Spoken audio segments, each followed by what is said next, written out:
welcome to Castle of Horror, the show dedicated to horror movies and awesomeness. This week, we have a very special crossover episode with the Monster Movie Happy Hour podcast. Hello, guys. I will introduce you to Bill Coleman, and we're here to talk about the 1983 film, The House of Long Shadows. I'm really excited to talk about this. This is probably, I don't know if this is going to be a Monster Movie Happy Hour episode, but for Castle of Horror, this is episode 329. So, wow. Yeah, thank you. Bear in mind, if you haven't seen today's movie, we're going to be talking about The House of Long Shadows from the perspective of horror fans who have seen it. So, warning, spoilers ahead. So, I'm going to do this quick, or else it'll take half an hour to introduce us. But then we'll do our opening thoughts. So, we're the usual members of the Castle of Horror. I'm your host, Jason Henderson, publisher at Castle Bridge Media. With us from Austin are Ringo-nominated writer and creator of indie comic Halloween Man, Mr. Drew Edwards. Say hello. And survivor of the Snowpocalypse. No, yes. kidding. Snowpocalypse team number one. Yes. Also in Austin, tech director at Rooster Teeth, Deserts of Mars frontman Tony Salvaggio. Hello. Howdy. Guys, first of all, before I move on, seriously, kudos for surviving. Our hearts have gone out to you. We're guys. so glad you're here with power and water and heat. Yeah. At least water, even if it's not necessarily drinkable, but at least you're here. Yeah. So who among you is still on a boil notice? I am. Drew is, yeah. Yeah. We were until yesterday. Water comes out of your tap. You have to put it in a pot and boil it. You have to put it in a pot and boil it if you want to use it to cook or drink or brush your teeth or anything like that. I actually have a pretty thorough list from the city of Austin about what you can and can do. You can use it to wash your clothes. You're recommended to run your washing machine on hot, though. If you can use your dishwasher if you have one. However, you are recommended to run it on hot. Basically, the key thing is heat. And if you aren't able to get hot water and you have to clean dishes, they are recommending you are rinsing it with bleach, which sounds like an accident waiting to happen. But there we go. This has been a crazy experience, like I am not someone that likes sunny weather as on a whole, because I'm goth like that, but like I was so happy when the sun came out towards the end of this week. Like I just I feel like our poor city and all the people in it have just been put through the ringer, and I haven't even had it as bad as some people. Thankfully, first of all, Jamie is a very intelligent lady, and she's from the Northeast, so she's been through all kinds of snowy weather. And, when our power went out, the very first thing she did was pack all our food and put it outside because, of course, it was freezing outside. So we were able for a few days to eat food that way. And then when our water went out, some friends of ours took us in, and they thankfully had both power and water. They never lost it. And they let us stay with them for a few days. But I've had friends, in particular, Jamie's drummer from her band, Sarah, like her boyfriend's father has been living with them because he had a stroke, and he ran out of insulin because you have to keep it in a fridge, and they didn't have anything. And so like they had to scrounge insulin, and he ended up having to use cat insulin from a vet. And they, by the end of the week, they were burning furniture in a fireplace to stay warm. And that stories like that were not uncommon. And just seeing, there was two takeaways that I personally had from this. It was seeing failure of our state infrastructure, our state government to take care of its citizens in the most basic levels, and that sort of incompetence. But then seeing our community really come together to take care of each other, and people taking each other in, and people under dangerous conditions running firewood to people, driving, to pick people up, walking in the snow in some cases, people really stepping up to take care of each other. So like, even though I have never been less proud in our state's government, I have never been more proud to be a Texan, because I saw that resilience that Texas is known for in our citizens. Thank you for sharing that. It gives me chills. And Thank you. Rain and I were fairly lucky, but still to echo Drew, we didn't have the same kind of problems, but I had friends, I knew people who were hacking up fences. I knew people who were 5 days or more without, up to a week of no power, no water, and then people helping them. And it's weird because I don't think people really understand, especially I got kind of tired of people being really smug on social media. It wasn't just snow. I've been snowed in on Long Island and got to watch how that works. That isn't how it works here. Right. And I don't think enough people know, what it's like. Like Drew, I would have loved to have offered Drew to stay here or to help, but getting from South Austin to where I live, which is past North Austin, it would have been dangerous. And you might have been on the manner moon. Of things can happen because our infrastructure just isn't. Yeah, our infrastructure just isn't set up to help with that. They don't have plows. While we were okay, I tried to help where I could and give money to places and do whatever.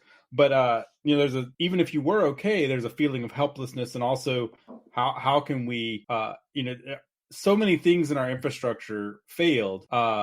A lot of it due to greed and just ineffectual things that nobody, and none of the people who were in that could have fixed anything. Like, it's not like we could go fix, 10 years ago, fix the power grid that failed us, despite the fact that they were told, hey, fix this when it happened. Right. This wasn't anything having to do with the bad choices on the part of citizens. It's way beyond your hands. And on top of that, it's like what they were saying in the news. Like, this is a 500-year anomaly. Right. Yeah, of course. So I keep seeing our government say that, and nowadays, I don't know that we can be so sure about that. We may have this next winter.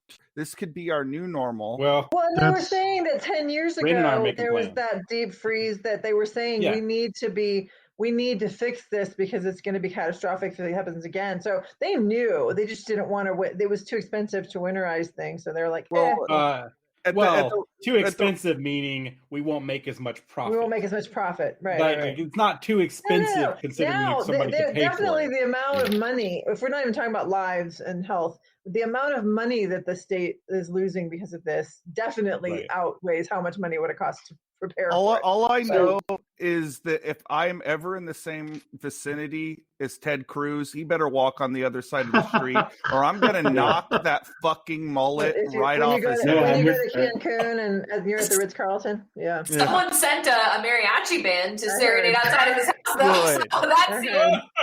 I'm really glad. That also makes me happy that the mariachi band got paid. Like in other words, that somebody had a gig through all this. I want to finish introducing people, and then I have some thoughts. I want to get back to some of this because it's too interesting not to leave there. We are going to talk about House of Long Shadows, but I want to continue that conversation. But I feel like I owe it to our guests to make people know who those voices are. So first of all, as always, we do have color commentary from the one and only attorney Julia Guzman. Say hello. Hello. Hello. And then joining us are historical book illustrator David Geister of the Monster Movie Happy Hour. Say hello. Hello. Hello, and welcome back. We haven't seen you guys since Invasion of the Body Snatchers. Right. Yes. Historian and self-proclaimed farm mama Mary Challman. Say hello. Hello. And finally, historian, raconteur, cocktail wizard, Scott Chesebrouugh. Thank you. You're extremely kind. Thank you. So all of us who weren't with you guys down in Texas, I know we watched in just horror as the snow sets in. It was just like Katrina. The storm sets in, you don't know exactly what's going to happen. And, as the days go on, you kind of realize that you're looking at this slow moving. Well, I mean, it starts off with the 100-car pileup in Fort Worth because of the black ice and just goes from there. And we didn't know that was the prologue to the whole story. Yeah. And it turned out to be. Julia has taken all this so seriously that our living room is a staging ground for how we're going to survive the apocalypse here in because Denver. I had, you know, stuff like the COVID survival kit of like the cans, you know, we've got some toilet paper, whatever. But then I was like, okay, guys, tell me what I need to have if this ever Those of you who lived here. through it this year. Yeah. And it's like, oh, you need to have, you know, so I've ordered like camping stoves and, you know, chlorine tablets, water. What do you call the tablets that you put in to make water drinkable? Yeah. All that kind of stuff. And I'm like, okay, we're just going to, and all the headlight, people have been saying headlamps, you know, so that you can walk around. And is there anything, I mean, I know it's painful for you guys, and I apologize, Drew and Tony, but is there anything that you would recommend that people run out and get or do, you know, with this experience kind of slowly getting better now? Water and firewood, you never know. I mean, that's been the two handiest things, I think. And you know, the thing that I think a lot of people wouldn't think, but get yourself, if temperatures drop cold again, like having an ice chest that you can just put outside and put your meats and your produce in to keep it cold, like, because, you know, it got to a point that it was colder outside than it was in our operating refrigerator. You know, those are the sort of things that I would tell people to prepare for this, which is because, of course, nobody in Texas thinks like this, because, you know, even, you know, look, it snowed frequently enough where I grew up as a kid, but never anything like this. Like this was a whole other level. I just don't think people think about it. Yeah, we didn't have candles, which we realized, which we thought we had, so that was something. Lots of containers to hold water, or to hold, like, when you boil stuff or need to have just water, or like ice chests, like when you know it's about, like you're about to lose water and fill up. Yeah. So we didn't, you know, we were like, oh, well, we had some containers, but we're buying more. Another thing that if you're a tech person like myself, I have these APC backup batteries, so that if I lose power, I can shut my computers down safely. Or if there's a spike in power, it absorbs that, like it's a, you know, breaker. And they're kind of expensive. You have to replace the batteries like every 3 years. It's around, you know, between $100 and $200 for one of these things. But if you need to, you can unplug it, you can turn it off, and then only turn it on when you need it, and you can charge things with it. So, you know, unplug all your computer stuff, plug in your phone charger or whatever. You know, we have them on all our computers because that's part of what I do, is I have to have, you know, my technology work. So we lucked out in that. But that was something that, you know, not everybody has, but if you have electronics, it's worth having it. But in this case, if we had needed it, I could have power cycled that, and that's really handy. I think APC and CyberPower are the two ones that we use the most at my jobs and at my house. But anyway, I kind of just, you know, I hope that we're not boring the listeners too much. Because I want to talk about, I'm kind of done with the snow. So, House of Long Shadows, I'm going to let Drew do the first opening thoughts. I'll read this real quick. House of Long Shadows is a 1983 comedy horror film, supposedly, directed by Pete Walker. It is, I'm just saying, I could not necessarily tell that from watching it. That's not necessarily a dig. I actually don't know. It is noticeable because 4 iconic horror film stars, this is true, Vincent Price, Christopher Lee, Peter Cushing, and John Carradine, that is a heck of a bill, are together in one feature. That this is a supergroup movie. The screenplay is by Michael Armstrong. It's based on a classic play by Earl Dirk Biggers called 7 Keys to Baldplate, which in turn is based on a novel. And the original score was composed by Richard Harvey. So I would like the opening thoughts to come from Drew, and also Drew, the final thought on the snow, although you may well come back of it, is that one of the first things that happened after you guys kind of found yourself back at your place is I want to do the show. And so welcome back, and opening thoughts. You know, I wanted this was going to give me that sense of normalcy. I really wanted to do this show. I was looking forward to it, and to have that after the week I have, and to come back and, you know, to chat with everyone about, and, you know, just watch a stupid movie, really. You know, like, you know, the fact that I have power to put a Blu-ray into my Blu-ray player and watch a movie is, you know, and just have that, you know, it seems like so basic. It just made me happy. And I'm happy to be here, and I'm happy to be with all of you, and that I made it through the other side of this. I, like Tony, though, I think I want a lot more normal and a lot less like this living in interesting times thing is getting to be a bit for the birds. Let's maybe space out the crises, let's not have them all at once. So House of the Long Shadows, I have a lot of nostalgic feelings for this movie. I first saw it on videotape back in the 80s. I actually still have my VHS copy of this movie. So I do have to view it partly through that nostalgic lens.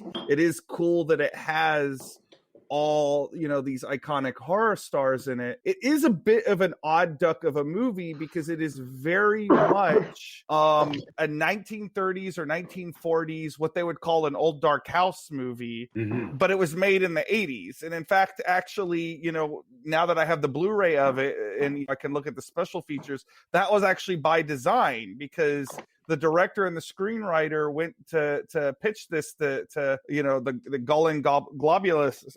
I'm not pronouncing that right. The Canon Films guys. Yeah. And they had a film called Deliver Us from Evil, which was about a mutant fetus that springs to life and starts eating people, and it sounded like kind of like the It's Alive movies. Yeah, but it was going to have a lot of gruesome makeup effects and, more of what we think of a 1980s horror film being. Yeah. And when they started to pitch it, the producers just was like, this is not horror film. What are you talking about? We mean like with Boris Karloff and Bela Lugosi. And they said, well, they're dead. So there's like, well, go find. So we'll give you the next best thing. Yes. So that's, and what they wanted to do was the old dark house. And I think, so here's what I would say.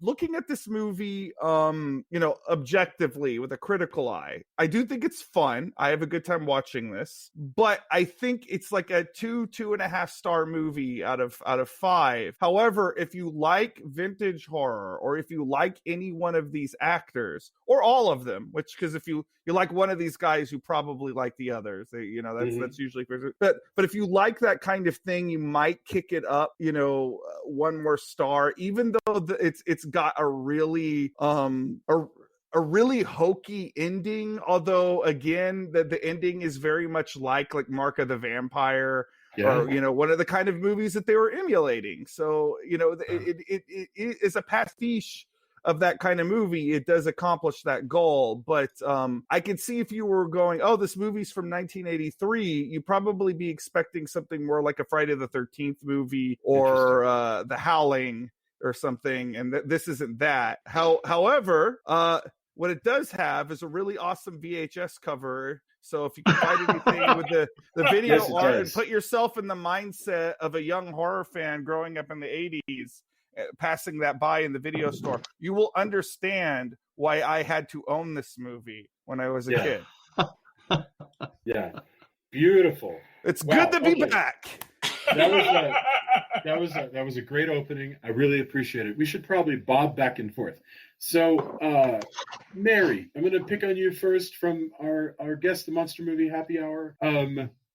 Second only to Drew, I can imagine, you seem to be probably the greatest enthusiast of the cast of this movie. So I'm just dying to know what you thought. So this is the first viewing of this film for me, but a movie that I saw again for the first time recently, and I can't believe it took me this long to watch it, was The Monster Club, which features Vincent Price in 1981, and I feel like House of the Long Shadows is in the same sort of realm as The Monster Club, where it is a very self-referential creation that was essentially designed for these 4 actors, Carradine, Price, Lee, and Cushing. And that's, I think, the most exciting thing about this movie is that each entrance is so has such panache, and this was really a movie for them to shine. And I was texting Dave and Scott as I was watching it for the first time, and like Vincent Price's entrance is wonderful, and Christopher Lee, they light him just like they do in the Hammer horror movies. Yeah. There's a lot of like contemporary references going on. And again, spoilers ahead. At the very end, when you see that it's all sort of not real, the conversations between the actors who are essentially actors in the movie. I just thought it was delightful. I thought it was so funny and so it's such a tribute to their sort of collective body of work, where it was meant to be fun and meant to be lighthearted and meant to be a little bit silly. And I agree with Drew. The ending didn't really land for me. But everything else I thought was awesome. And honestly, I think this is Christopher Lee acted his heart out. I think that's one of the things I like so much about him in particular. I don't know. I like all of them. But he's so sincere in every role that he embodies. And I think that really makes the movie. You see the same sort of thing with Vincent Price and Peter Cushing and John Carradine. They really put all of themselves into a role, regardless of the artistic merit of the film. And I think that they really gave a lot of, they did a lot of credit to the genre. So I loved it. I thought it was so much fun. That is really cool. Thank you so much, Tony. Have you seen this film before? Obviously this is kind of our era, right? So I don't know. Had you come across it? I had not seen it, and I think cast is what really makes the film. The film itself, I think in some ways, if it didn't have the cast it had, it would not be as memorable. Mm-hmm. I like that. I like the setup, and I don't think the film is bad per se, but how it flows and what all's going on is definitely helped by this cast, which is just so amazing to see all of your favorites, like all of your fan favorites in one movie is amazing. And that really just watching them play off of each other, like everything about that is amazing. But I think if you took that out, and again, that makes a different movie. So I think, I don't want to be disingenuous, but I really do think that is why you would want to watch this movie.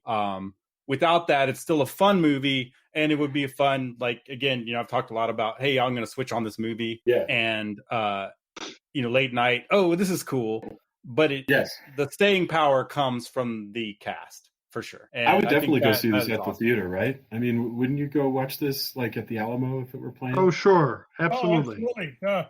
Absolutely. I interrupted you, Tony. I'm so sorry. Oh, good. I mean, that's basically like I had fun, but I think it's really this ensemble fan favorite cast that makes it so special. Back to the other side. Scott, I mean, I just to project, I mean, I probably may have liked the film more than roughly half of us, but I don't know if you're a big fan. I mean, what are your thoughts about it? Well, my generally speaking, I'm on board with everything that previously has been said, and that it's great to see a film with the 4 horror icons in it, and to see them play and the repartee between them. But again, if it wasn't for them, this movie, I think, is maybe fair. It's very stagey from my perspective, and given the source material, and again, it's that sort of drawing room thing, but it's out of date. It does not seem like a contemporary film from 1980s. It seems like something from the 1930s. Mm-hmm. Aside from some of the special effects, as minimal as they are, I thought I think maybe I'm the only one here, but to me, the music for this film was dreadful. I thought it was terrible. It just seemed it seemed lazy. It just seemed I don't remember it that well, so I can't. Okay, well, good for you. Good for you. I mean, it just seemed there was a couple scenes where, like, when the writer character, Desi Arnaz Jr., is driving from town to the mansion. There's some music playing, and I was listening to it and going, this music does not go with this scene. It's incongruent, and I just thought it added to my dissatisfaction with the film. And the only other complaint I would have about it is, I don't know enough about the history of this and the background of this, but Desi Arnaz Jr. is an adequate actor, and I want to put the emphasis on adequate. That was actually written on the back of his headshot, I'm sure. It was. It's one of those movies where you could have taken any middle of the road television actor from the era and put him into that role, and it would have been just the same film. Mm-hmm. He has little to no charisma, and maybe it's just because I was inclined, because even having not seen this, when I knew that Desi Arnaz Jr. was this sort of the protagonist, I was like, really? So maybe I was inclined negatively to begin with, but I think the movie would have been better if there had been somebody of a little bit bigger stature. I don't know who. I don't have anybody in mind, but I couldn't. He's not somebody. Imagine. It's a good question. Yeah. It's like I just can't take him seriously. Well, for example. And of course he's much older at this time, and I'm just pulling this name out of my hat right now because it occurs to me. But imagine somebody like Gene Barry, or somebody like a younger person, probably about Arnaz's age, and this is really obscure, but somebody like Bradford Dillman. It's like, well, there you go. If you don't know that name, that to me is an indictment of Desi Arnaz Jr., because it's like, really? I've never heard of this guy. It's like whoever it is could be in this position. I don't know. So yes. So but that said, Mary, as she mentioned earlier, she'd been texting with us about the film as she was watching it and texting her enthusiasm. Yep. And I agree. I mean, the four leads have charisma, obviously, and they're the draw, obviously. And she mentioned a movie that she hasn't seen, but I've seen before with three of the four, called Scream and Scream Again. And I only bring this up because that movie is interesting, again, only because of those leads. Because if you try to follow that film, it's completely disjointed and makes no sense at all, or very little sense. Well, I kind of think that so many of these films exist purely because of Lee, Cushing, and Price, where I think someone was like, we got to get them together. It's like, we'll put them in anything.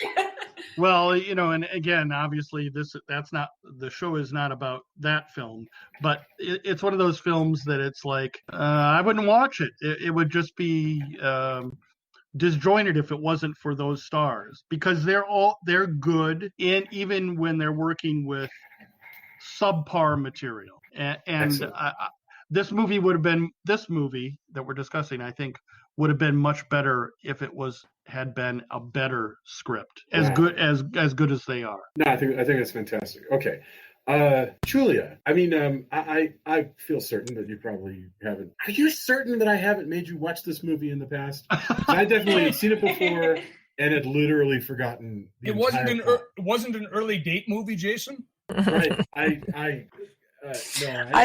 don't think I'd seen it before. So I enjoyed watching this movie with Jason because it's an amusing experience. Because anytime a movie is about a writer, it's always like, Jason's like, it's him. He's in it. So I actually wrote down the quote. He said, when the guy first said, I want to go write for 24 hours in a place that hasn't been lived in for 40 years and has no probably power, probably no water, probably basically Drew's whole situation for last week. Jason goes, wow, this is a dream. And then that's the first quote. The second quote is the guy walks in, you're looking at this set, you're looking around, it's pretty gorgeous set. And Jason goes, wonder what kind of typewriter he has. And he's like, oh, I know what it is. I was just laughing. I'm like, oh my God, you can't watch this film as a film. You have to watch it as like a personal experience of this. It's just him. So that was amusing. I was expecting Desi Arnaz Jr. to be awful. He was actually not bad. Like you said, he was adequate. He's perfectly fine. It was not. He's adequate. Yeah, he was not a distraction to me. I really, of course, enjoyed. I really loved that all of Peter Cushing's lines are punctuated by thunder. That just cracked me up. He would just say something and then there would be thunder, or he would like say something, pause for thunder, and then continue the sentence. Yeah. That was fantastic. Christopher Lee was hot in this movie. I was like, my God, he's really pretty sexy. I don't know. I like him. And then, twice. Yeah. And so I thought that was all great. Yes, the ending was so predictable. I said to Jason at the beginning, I'm like, okay, it's either going to be that the producer guy paid all these people to just mess with him, or it's all his novel and we're just seeing the novel. And it was both. I was like, all right, cool. But yeah, no, it's so, it's silly. It's really silly. It's really silly. The romance with him and that blonde chick is so dumb. There was just certain things, but yes, it's such a pleasure to see, those four together in this film, and like I said, I think the sets were worth noting. I think they're really attractive. Well, apparently, it's actually a manor house, and I apologize. Yeah, it's beautiful. So mixed bag for sure. Wonderful, David. What about you? Well, just like everybody else has more or less said, I was happy to see these four icons gathered in one place, for this one movie, and I just wish it was a better movie. I found myself thinking, what would it have been like if somebody had pitched and pulled off an anthology with these four, with each one having their own segment, but the wraparound story would be these four men sitting in front of a fireplace sipping scotch. You mean like Vault of Horror, where they get off the elevator and tell stories? Or kind of like, the Chowder Society from Ghost Story, trying to one up each other. I could almost see that happening maybe in the 70s, when Amicus was still doing these anthologies. But at any rate, Desi Arnaz Jr., what can I say? I mean, he wasn't bad. He tried. I kind of feel sorry for the guy. When you grow up with two powerhouse parents, you've got no chance in hell of getting out of that. Who are his parents? His parents are Lucille Ball and Desi Arnaz. Oh, and so it's like, so I think he really tried, I feel like the poor guy was maybe in over his head, but that in itself made me kind of want to root for him a little bit as an actor, even in this movie, because who among us haven't felt inadequate in, the things that we do, even the things that we choose to do. I cannot tell you how many times I've had anxiety dreams where I'm suddenly on stage and I've got to perform a play or something like that. I'm not an actor, right? Or I'm on a movie set. And I promise I'm thinking, did he kind of feel like that every single time? Yeah. And then I found myself thinking, what if they had used in 1983 somebody like Michael Keaton, who had just... Mr. Go ahead. Right?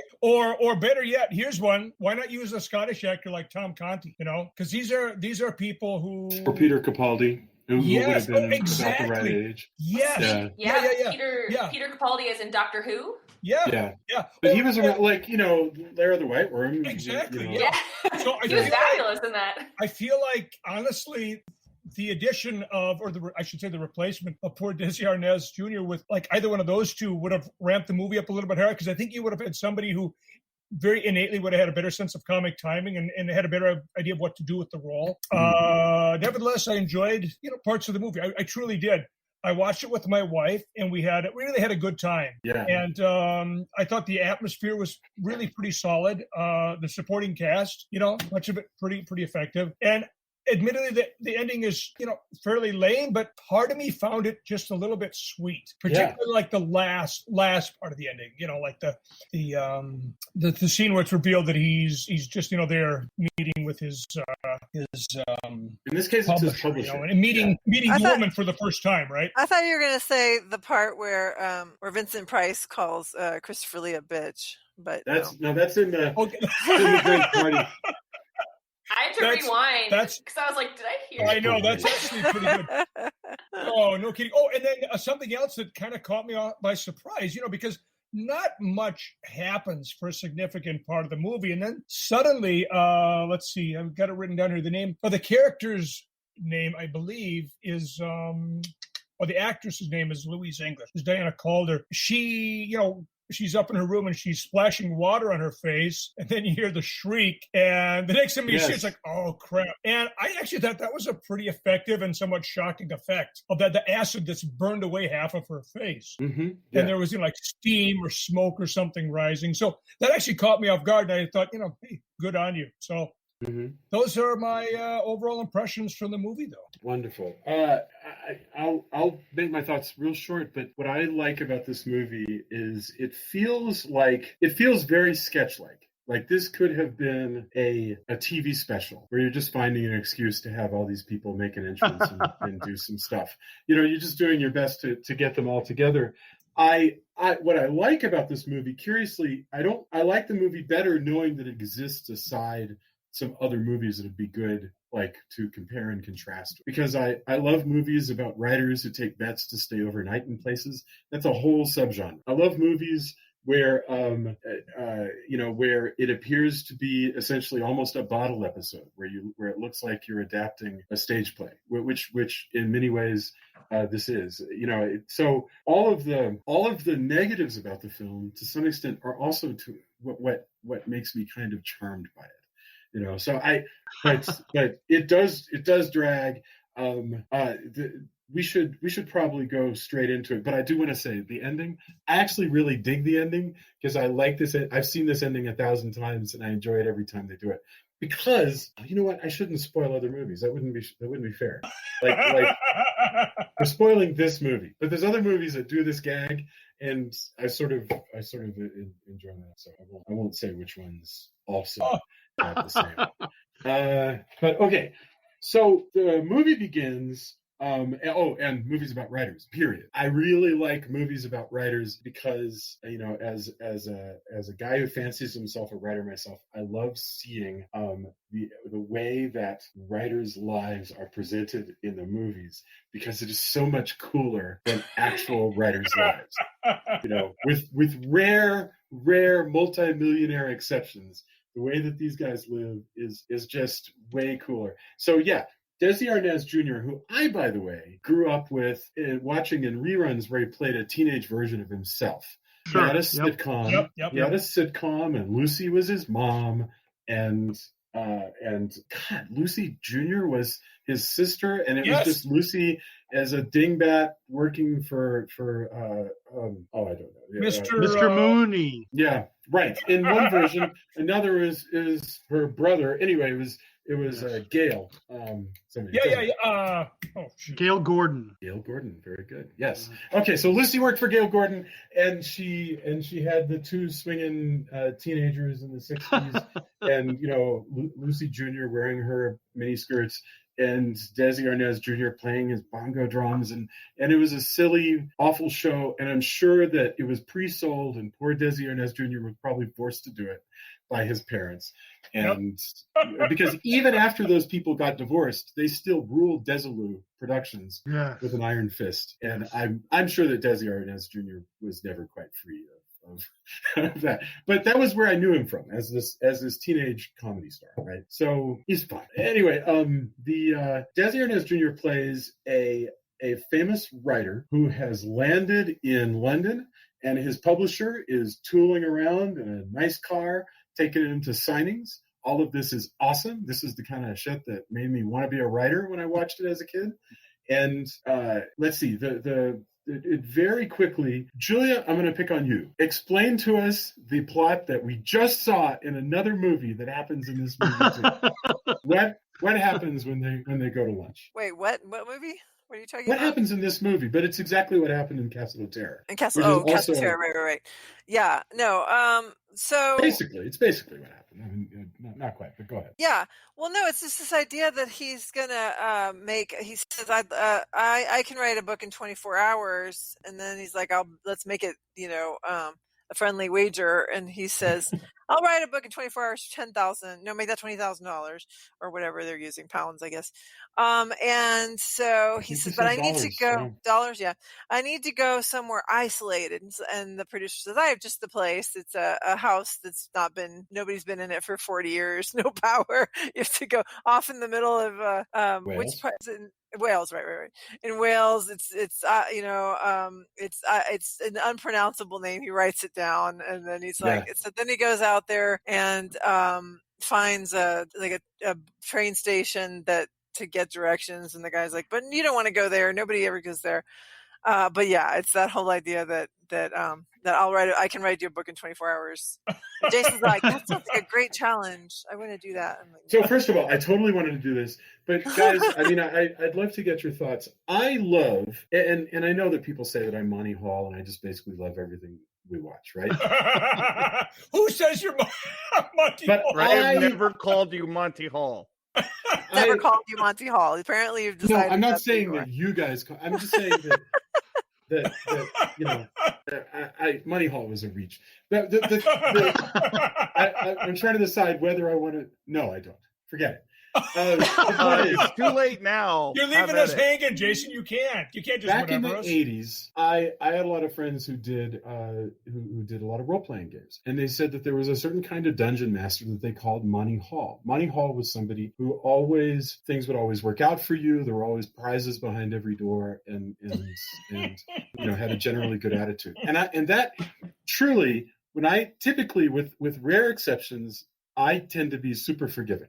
So my point is, I'm just apologizing, I think, for my general positivity about this movie. Because I know that this is not... I'm the one that recommended this movie. I like this movie. Okay. Mary likes this movie. We are not apologizing. Why are you? Okay.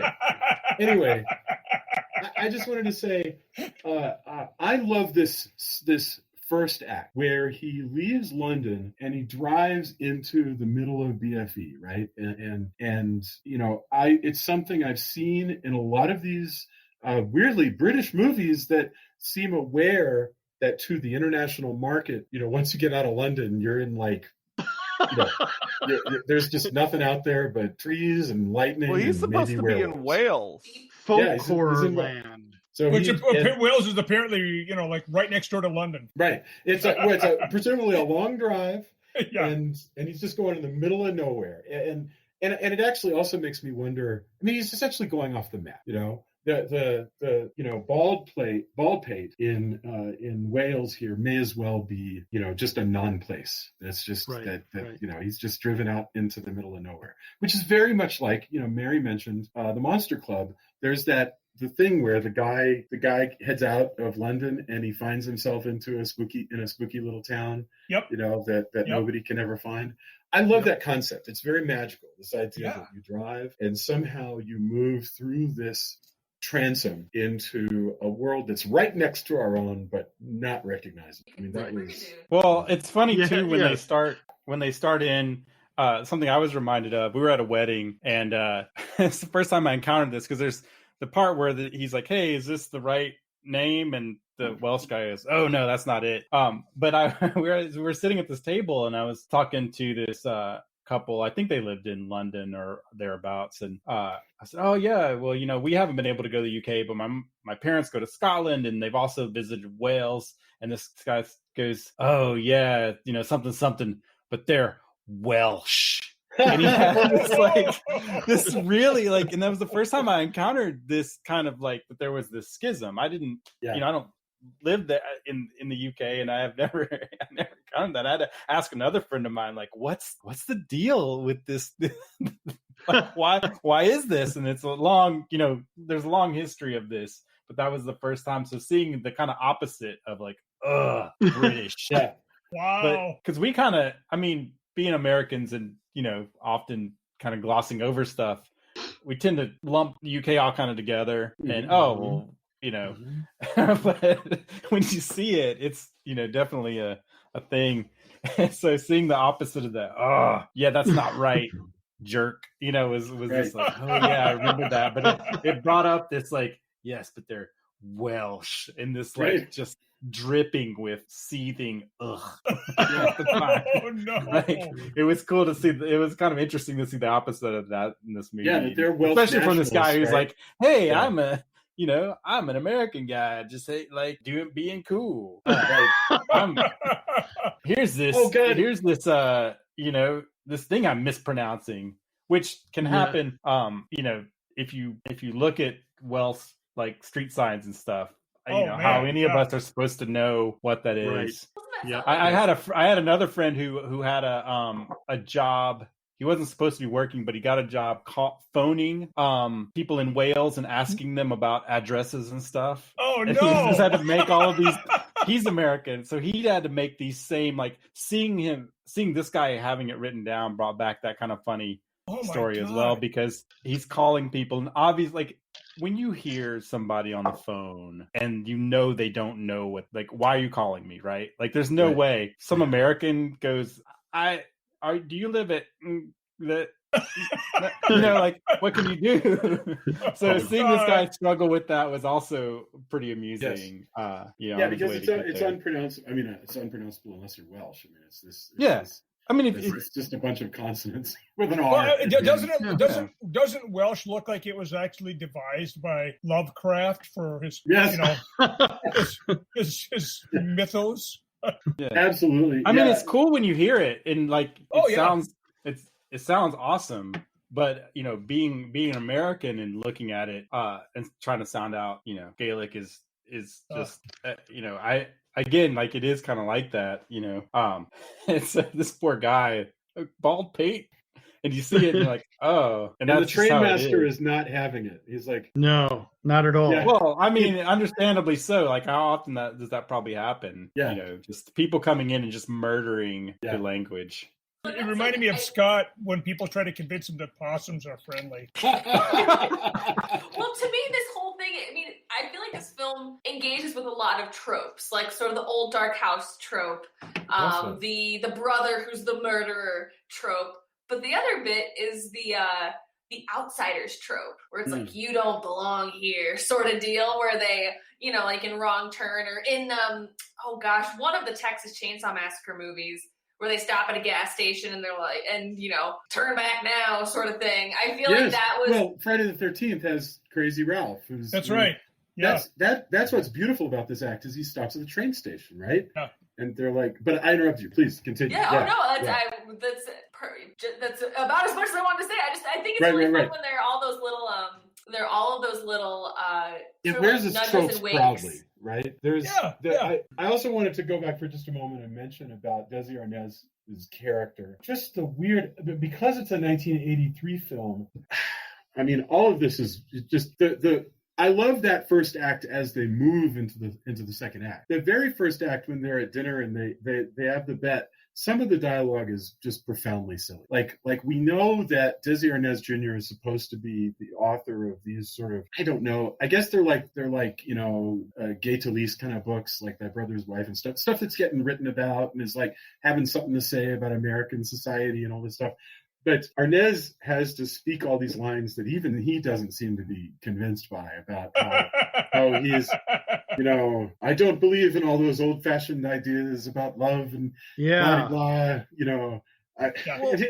he was directed to act in a very particular way, like going back into the tropiness of this movie. They basically told him that you are the just play this like the typical leading man from like a 1930s movie. Yeah.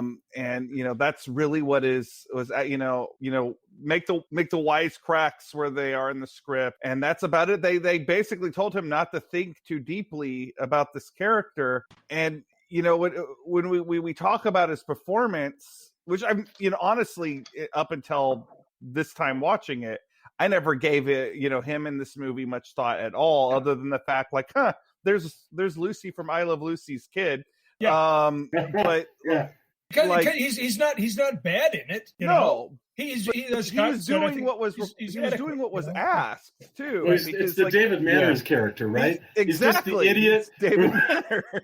Yeah, he's like in the Mummy. He's the one that you definitely didn't pay your ticket to come see this guy.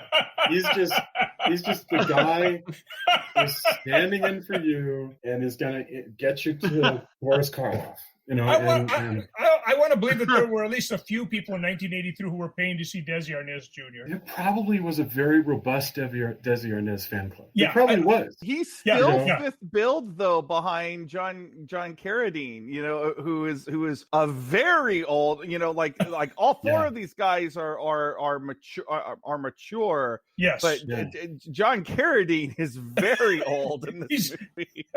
He's seasoned. There's two Draculas here, right? There's like, so that means Carradine played Dracula. Lee played Dracula. Yeah. Cushing, to my knowledge, never had any reason ever to play Dracula, but you know, I don't know. He never did. Did Price ever have any cause to play Dracula?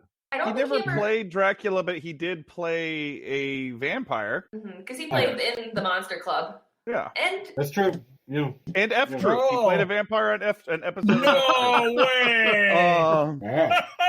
All right. I think they were trying to overdo. They said, okay, Bela Lugosi is dead. The producers want Bela Lugosi, but you know, we can't give them Bela Lugosi, so we're just gonna give them as much Dracula energy as we can. Big Dracula energy.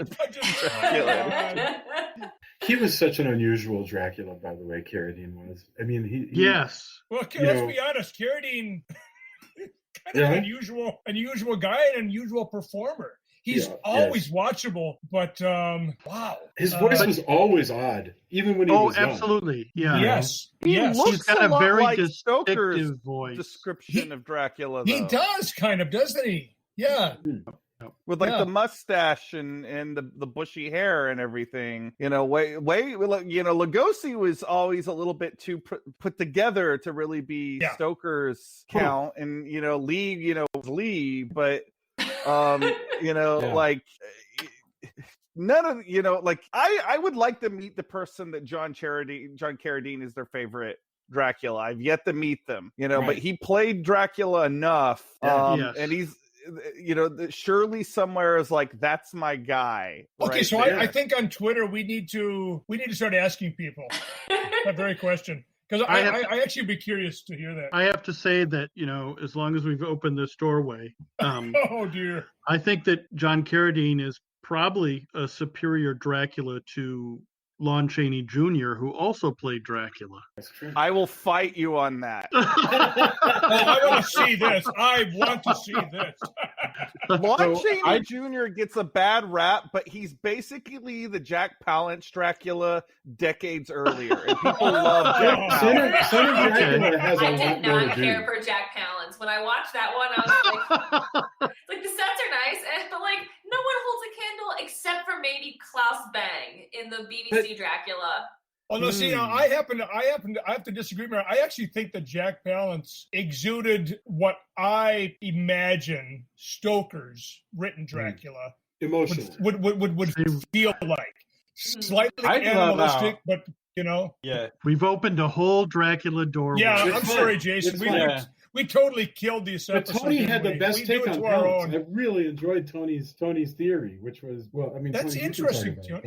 Basically, that he was pissed off Dracula, essentially. I just he just rips. He views up the scenery like crazy, and he just rips through stuff. Like his presence. What I like about Palance is his presence. As far as Carradine goes, I just watched all three kind of Monster Mash movies. Mash movies. And I will say that I like aspects of his Dracula, but he always seems like a little disheveled in some ways, and like it doesn't have that. He doesn't have the same gravity. Oh no, I agree with that. Others have, and I think he's doing a good job. Like this is not a knock against like his acting as Dracula as a vampire. He's interesting on screen, but there's not that same weight. I agree. But I agree. You see him in other roles, and he has that. So it's it's interesting to see that. I think. I think what's interesting about looking at Lon Chaney Jr. and John Carradine as Dracula. What's interesting is it's probably a credit to both of them as actors. Actually, neither one of them tried to do Lugosi. Yeah. Right. And I'm sure there probably was some pressure to play it like Lugosi, because considering how it's not very long after Dracula. Yeah, but it's 15 years, but that's nothing really. Right. In the public's imagination, it's Lugosi, right? That's who they imagine Dracula is. Yeah. And you had Lugosi playing a vampire and other things, but and look, we stumped for Lugosi in this house. We no disrespect to the Draculas that are in this movie, but this is a Lugosi house. You need a sign out front. Yeah, I love it. So we meet some of the characters when in this act where he drives through the storm. He stops at the train station. Now remember, knowing what we know about the end, that this is all our writer coming up with stuff. He's writing this already, really, because he's inventing the people at the train station. And so it's Desi Arnaz Jr., the novelist, who has walked in and said, there's a young couple over there, and I can tell by the first bits of their dialogue that they're not very happy. There's an asshole, behind the ticket counter, and there's a crazy lady who I don't even remember if that does pay off. Yes. All of this stuff is happening. Because otherwise, why stop at the train station? It's just to lay some of this and set up some of these characters so that they can And if it weren't for the crazy lady, for the old lady in disguise, I would wonder if he didn't actually just go by the train station and then use these people for the novel. But there's no reason. But there's no reason for an old lady in disguise to go in the bathroom and climb out a window. That's crazy. So clearly that is part in of your the household story. Yeah, exactly. Well, maybe he's like a lot of us writers, and he's daydreaming because he did see the girl when they were at the restaurant at the earlier. Right. So maybe I'm a writer, like a lot of the other people on this color writers, and I can tell you, if I see something, a person that looks interesting to me, or an element of something that seems atmospheric, I might start writing a story in my head then and there, and I can't be that different from everybody else who dabbles in the literary arts. Right, and on top of that, her name's Mary. The character's name's Mary. The secretary, he writes her as the secretary, and then meets her in person, and then is shocked to find out that she's actually his secretary. At the end, yes. Yeah. Although I would say, if someone ever came up to me and said, "Do you believe in love at first sight?" I would probably say no. No. See you later. Okay, now Mary, I'm going to challenge you. What if somebody I do, but Lee? this is not it. If it was Christopher Lee, it would be a different story. If it was Christopher Lee, it's not love at first sight. I've just been waiting. That's right. There we go. Wow. I mean, we'll get to that part at the end, but who knows why she's interested in being macked on by Desi Arnaz Jr. I mean, he's a super famous writer. That's right. Maybe whatever.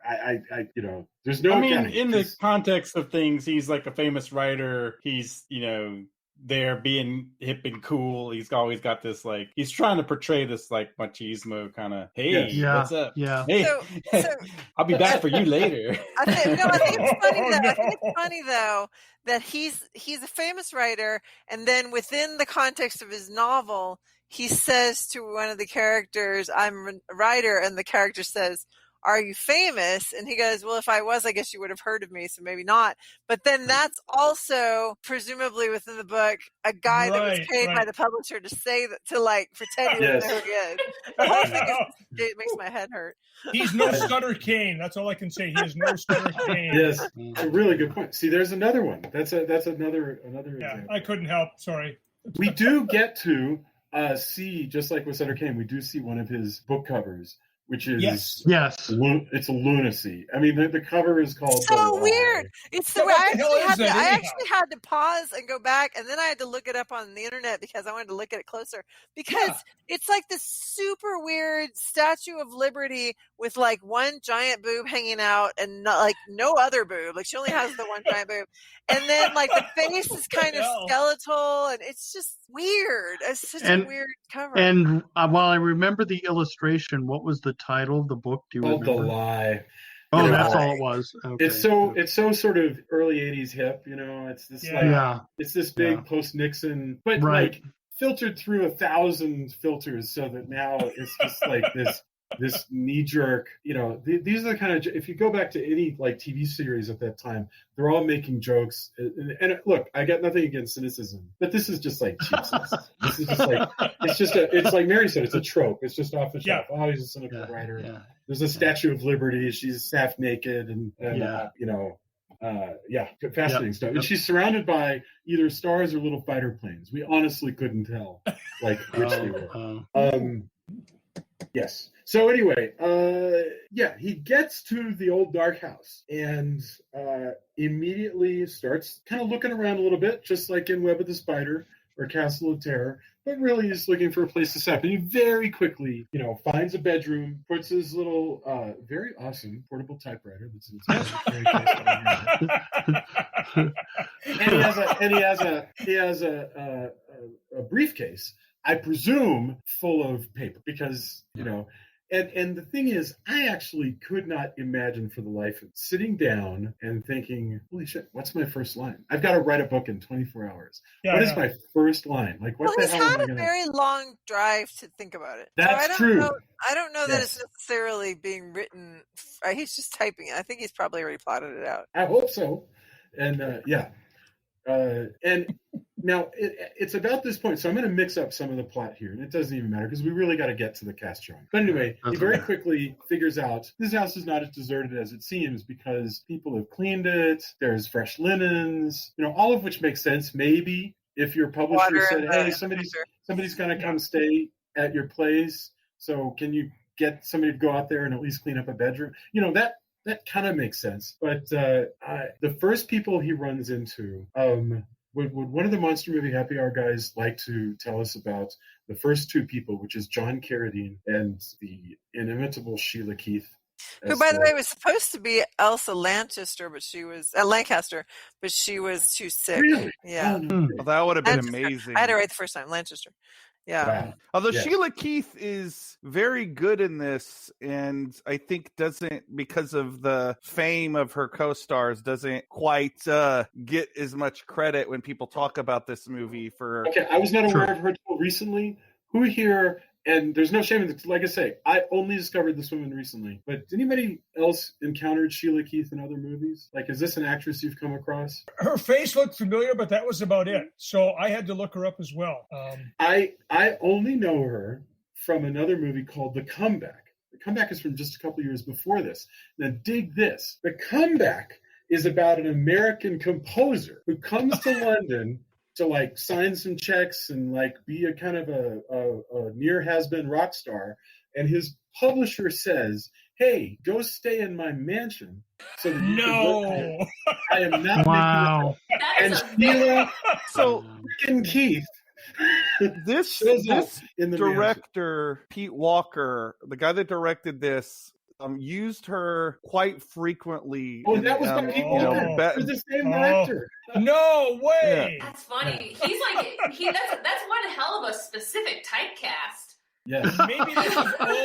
Maybe this is all the director ever made. I mean, he made movies. He made 15 movies, all built on the same concept. We should. I don't know. I mean, I feel like y'all definitely his other movies are much more racy than this. Oh, because really? they were trying to do an older style, that sort of 1930s 1940s style. This movie's it's got a little bit of gore, but not much. So the Comeback feels much more like a giallo picture because there's more deaths and it spends more time with some people getting killed in London before they get there. But basically, you got to see The Comeback. It makes a good sort of bookend. This movie. Yeah. You've convinced me. So I don't know. I mean, you just asked if one of us would address it. Well, essentially, you have the appearance, quite unexpected, of John Carradine as the.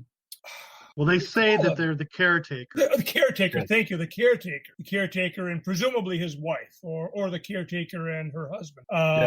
And it's immediately obvious based upon their expressions and their demeanor that they are, in fact, more than just caretakers. And is it shortly thereafter that... Very quickly after that, that the rest of the cast just starts showing exactly. up. Yeah, they just start piling in. It's like the dwarves knocking on Bilbo's door. That's what I want. That's the kind of grand adventure that I want. I want Vincent Price and Peter Cushing and Christopher Lee to show up at my house. Yeah, and say we're going on an adventure, and I would say, sure, where? I'm in. Yeah. You're like, all we're missing is Christopher Lee. Oh, there he is. Yeah. Oh, thank goodness. The rest of exactly. I wouldn't come if it wasn't for Christopher Lee. I would buy into a talk show where they all visit that Hobbit set and just did a round table, like, now we couldn't do it, but during this time I would watch a show where they just sat in comfy chairs. Yes. This cast sat in comfy chairs and got interviewed. That would be amazing. Oh God, yes. I just kept going back to the fact that at no point he says it a couple times, but I kept being compelled by, especially with Jason going out to the farm and being a writer and stuff. At what point does he go, I just came here to work. Yeah. Like none of you are letting me work. But that's like, why it becomes pretty obvious that it is in fact the novel, because at first he says that the $10,000 or $20,000 is more important than basically his life. But then he pretty quickly goes, "Oh no, it's actually pretty interesting. I'm done. I'm not going to write." And I'm like, no, knowing what I know about obsessive writers, this guy is not going to just go, never mind, I don't need to get the work done. You know what, though? Eventually you get this many people, and that by the time that, Christopher Lee shows up, you would be like, what the hell is going on? Well, yeah. And by this time, your creative muse has essentially slipped out the window and is not coming back. Might as well just lean into it and have the punch and hang out with everybody. Although I say that the publisher cheated because, oh, absolutely, although I guess he didn't, because it's all fake. It's all fake. Yeah. Theories start blowing it off, knowing that this is obviously a scam. I'm not going to be able to finish this book because obviously there's this conspiracy going on. But you're right. Pretty quickly he gets so really quickly. The people that are showing up. There's this girl who is her name is Mary, and she is very quickly revealed to be somebody who has been sent to distract him from writing his book. So now he knows his publisher is up to something. So now there's a love interest here, which is Julia Peasgood, who has the coolest accent. Yes, it is very cool. Very distinctive. It's neat to hear her speak, and it's different from everybody else. And I know jack all about British accents, so I couldn't place her accent to save my own life. But and then so Sheila Keith and John Carradine are there, and now there's Julia Peasgood, and now the heavy hitters start showing up because I think is it first Peter Cushing or first? Yes. Peter Cushing. Peter Cushing first, who and then very quickly following that, Vincent Price, and they are brothers, and we come to realize, this is a family reunion, and Dracula and Sheila Keith, Sheila Keith are pretending that they're okay. They drop that. They are all really members of this family. They're having a reunion, and really the encroacher that they didn't expect is this stupid writer upstairs trying to write a book. And the blonde chick. And they invite these young people just sort of to hang out with them and drink sherry. That's right. Night before the houses. So then what I love is punch. What I love is the punch, right? The drinking punch. Yes. What I love is that when Christopher Lee shows up, he pretends that he has not purchased the property. He is going to buy the property. Therefore, what are you people all doing here? And I'm like, we have bought several properties, and we have never been about to buy it, and therefore had the right to just walk into the house and kick other people out. I'm like, that is not how it works. You have to have already bought it before you can walk in. Anyway, maybe you should try it sometime. It'd be real cool to see how that works out. When he's looking at all the paintings, all these super modern, by the way, they were very 80s, the paintings. There are these paintings of each of the cast members, and he's realizing who they all are. They're all related to each other, including the caretakers.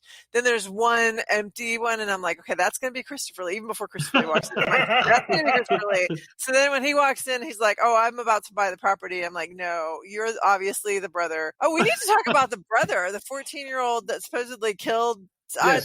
Please go ahead and tell us what really is, in theory, the plot of the film.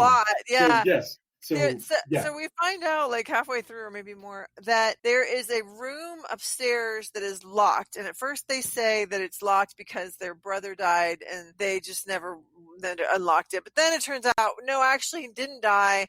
Somehow during these 40 years, he's just been locked up in there, and the sister has been sliding him food because they believe that he murdered the mother? A village girl. Village girl. Yeah. Oh yeah. He murdered somebody that he got pregnant and cut the baby out of her and everything. And so there's all this so supposedly he's just been up there the whole time. And nobody's ever gone in. And so these guys decide to go in, and the room is obviously not been lived in. Everything is covered in cobwebs. So I'm like, clearly the guy's not there. And so then I'm like, okay, so we know it's Christopher Lee. And Jason's like, well, wouldn't they recognize him? And then I was like, I don't know. It's all fiction. Hasn't it been like 40 years since they'd been together? Yeah, but since 1939. Theoretically, you would recognize your sibling. Oh yeah, absolutely, yeah. Anyway, I'm trying to imagine if I took my 14-year-old brother, right, and then 40 years went by, knowing what he looks like now in his 40s, would I recognize him? As soon as he opens his mouth, you would, for sure, because he talks the same. I mean, obviously, Roderick had quite a bit of a growth spurt because he's Christopher Lee. That's right. 6'7" or something. Yeah. And then somebody drops out of the ceiling. Oh, yeah. Right. Okay. Somebody drops out of the ceiling. What was the deal with that? Because I didn't get that. It was a dummy. It was so the dude has been. They quickly work out that the brother who escaped long ago has also left traps. He leaves a dummy in this cupola in the room that's then is spring loaded to fall down, and it's just a stuffed dummy. That's although that was not clear to me at all because it wasn't clear to me either. No. Well, okay, I have to, you know what? I'll be honest, folks. I fell asleep for a few minutes in the about 2/3 of the way in. What happened to the sister? She is strangled to death with some piano wire. That's much later in the movie, though. Yeah, but she does. Totally she turns up missed dead. that. I blinked and missed it too. I turned to Joy and I said, "Where'd the sister go?" And she goes, "Remember they found her dead." And I was like, "No, I must have coughed and closed my eyes and missed the entire scene." I feel terrible, but yes. It's kind of got a great line from Price about how it's like, oh, he must have heard her singing. Her playing the piano. Oh yeah, that was it. It is funny actually. Sheila Keith's singing is hilarious and great, and her blubbering on about her lost love, and it's wonderful stuff. All right, so Christopher Lee pretending to be this guy who's come to buy the mansion gets wrapped up in this sudden mystery of the missing brother that they intended to free tonight after 40 years, but he has clearly, the brother has clearly begun to pick them off one by one, because we don't yet know who the culprit is. And so now it becomes kind of a more traditional horror movie because now people start to die. Dave, you were going to explain like how shocking this scene is. Yeah. Oh yeah! In 10 seconds, the bickering couple, they turn up too because they needed a place to get out of the rain. Okay, yes, go. Well, no, that's literally it because I think I fell asleep again. But the bickering couple turns up, and then I think are they invited to have some of the punch as well? There's this punch, but at any rate, it's a one big happy family at this point. Yeah, right. Anybody who shows up at the door, they're soaking wet, and they go upstairs to change in the bedroom that the author has taken. Right. And she's splashing water on her face. Right. After another nasty argument, she is one of the deaths. This is why movies with endings like this, because even though I also enjoy Mark of the Vampire, but it's got the same kind of, it's all a hoax or it's all an act kind of thing. But we are watching this, what we are later led to believe actress. Yes. Splashing this water on her face, and then it's like acid, and it like starts to melt away her flesh. Though we don't see it, that actually happened for obvious reasons. Yeah, but like she's method because like she's going through the motions of actually doing all this when you don't have to, and then you also see them fighting in private. Like you see them go off and fight in private. That's totally in character. Totally in character. Yeah. Right. Yeah. How funny. refused to break. No, I had the whole same time. thought that her face is melting off. We're not seeing her. Well, because we're not. Yeah, we see her screaming and stuff. But I guess, like you said, she's method. She's selling it. That's right. Pretty funny. I think the love idea that. is that if anybody's listening, they'll hear her. Like, Sure, why not? Do you think? Well, and also remember, it's a barrel within a barrel, because by the end, of course, it was all in his head anyway. Right. So, but do you think, jumping before we get to the rest of the murders, do you think the reason people don't necessarily remember the movie that well is they tend to severely discount films where the end is all a dream, like where none of it happened, like other films that I could spoil right now that I would mention, some that are named after holidays, where it turns out that everything was a hoax.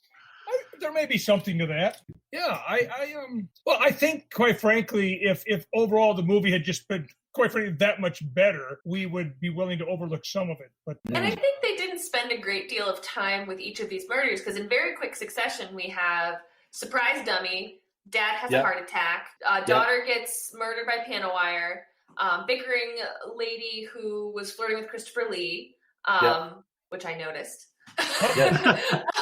She gets splashed with acid, and then like a minute later, I think it's very close, and then her bickering husband drinks someone mixes poison of some kind. Yeah, it is. Right, poison. That's right. And then right after that, the writer's like, "Oh, we gotta go. We gotta go." And Christopher Lee's like, "Go check the car." And all the tires have been slashed. So it's like, it's boom, boom, boom, boom, boom. And there's maybe one or two lines, like the one that Drew mentioned of Vincent Price making sort of a snide remark about the sisters piano playing. That makes it, I think, pretty forgettable, because it's so much at once. Let me ask a question here. Okay, sorry. Oh, go ahead, Drew. No, go ahead, Drew. The one thing that I wish there was more of in this movie is you have Vincent Price and Christopher Lee, who have two of the greatest speaking voices in horror cinema history. Here. And we don't get a full-on knockdown, drag-out shouting match between the two of them. Although them talking at the very end, going back and forth, I was like, oh, that must have been so much fun. Yeah. Like, they must have had just a hell of a time on set. And there was, when I was doing research for this, there are all these great pictures of them, like behind-the-scenes shots of Lee, Price, Carradine, and Cushing. They must have just had a ball with some of this. Apparently not so much fun that John Carradine wasn't falling asleep during the dinner scene, apparently. Oh, no. Well, he was, in fairness to that, he was 80 years old when they... No, but they're all old. Like, it said in the IMDb that he was only 5 years older than Vincent Price, 7 years older than Peter Cushing, and 14 years older than Sheila Keith. But look at how much healthier Vincent Price looks than John Carradine. I think John Carradine lived a life of rather more of a life of excess. He enjoyed his drinks, and he enjoyed his cigars quite a bit. So I think. Although that said, I assumed when I watched this, I was like, well, John Carradine must not have lived much longer. And I think he lived like 5 or 6 years beyond this film. We're doing like another 30 movies in that time? Yeah. I know Lee is the youngest one of the bunch, but he also outlived all of these guys by he held in there. Yeah. He died when he was like 91 or something, because it was in 2014, I believe. Yeah, sometime around that. And he was still working. Like he was showing up and stuff. Like he was in that one Scorsese movie, like just a year before he died. Yep. What was it? Hugo. He was in Hugo. I forgot about that. And then Jason, you mentioned, or did you just say 93? He was 93 years old, yeah. Oh, he was 93. Sorry, I meant 1993. Because that's about when, I believe, I think Vincent Price and Peter Cushing both died within a few years of each other. That's probably right. I've forgotten, but I suppose that's right. I remember, to this day, I am still shocked that when Peter Cushing died, he was not in the in memoriam sequence at the Academy Awards, which was shocking. No way! Well, we could go on and on about people that are missed in that sequence. that people don't get added to it. And I'm always like, why isn't, X in there? Why isn't Y in there? Yeah. I guess you're right. There are. It was right. It was an oversight, but you're right. They just happened. So during this period, lots of deaths, and this actually it might be going a little fast, but it also is the point where the movie really picks up so quickly that it wraps up fairly quickly because it is not long before Christopher Lee reveals himself. He is the long lost brother. I mean, and the very phrase "long lost brother." That's the moment when you most feel like you're watching a stage play. This is why Lee is so good in this movie, because there's the moment where he just changes from the Corrigan character to the Roderick character, and he says brother, and he takes on this certain tone. And then he puts an axe in his hand. Yes. He's so malevolent. Yes. He's quite menacing. Oh, hell yeah. It's delightful. This is this movie, I think, out of the many reasons why I enjoy it so much, I really think that Christopher Lee did a really good job. Yeah. I think it was perfect. It was terrifying. He, like Drew said, had that sort of switch, and you could see in Vincent Price's eyes, oh god, yeah. And it wasn't too over the top either. Which again, for actors who I think are known for being a little, for really having some panache when it comes to their roles, I thought it was shockingly subtle. Well, and what did you think of the shadow play death of Vincent Price's character? All the screaming, it's oh my god, what happened? But he was really playing it up. And then when you get a chance to see the axe, it's holy shit, it's got brain matter and hair. Right, it's all matted with hair. The other thing that I love about the axe is that when he's going after the blonde girl, he turns it around to the clean end. Because in the end, they're hygienic in England. He's a gentleman. He's being a gentleman. Yeah. I saw the same thing. But you know what I love is when they're congratulating each other at the party, about the acting. It's oh, you got to fall down the stairs. You have such you always do this great death scene. It's so cute. I thought that was really cool. And the thing that Drew mentioned in the chats.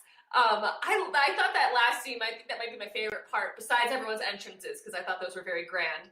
I had to go back and re-listen because it was Christopher Lee and Vincent Price were sort of needling each other, being a little passive aggressive. And Vincent Price just goes, "Bitch." Yes, wonderful. Because really we can skip right to that because it's at this moment when Desi Arnaz finally battles Christopher Lee, knocks him down the stairs.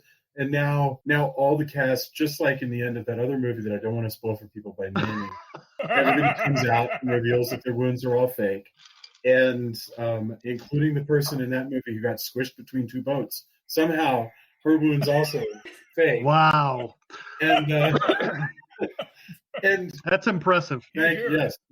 Anyway, they and the publisher comes out, and it's all been a big, the bet's not going to happen. It's all been a big practical joke on Desi Arnaz, and they have a party. This damn party is a great excuse for this whole movie. The party, really, when you think about it, this movie paid for this party, and it probably, I'm glad it's on film because it's so cool to see them all drinking and talking, even in characters. Wouldn't you love to have seen? I wish that sequence had been 10 minutes long.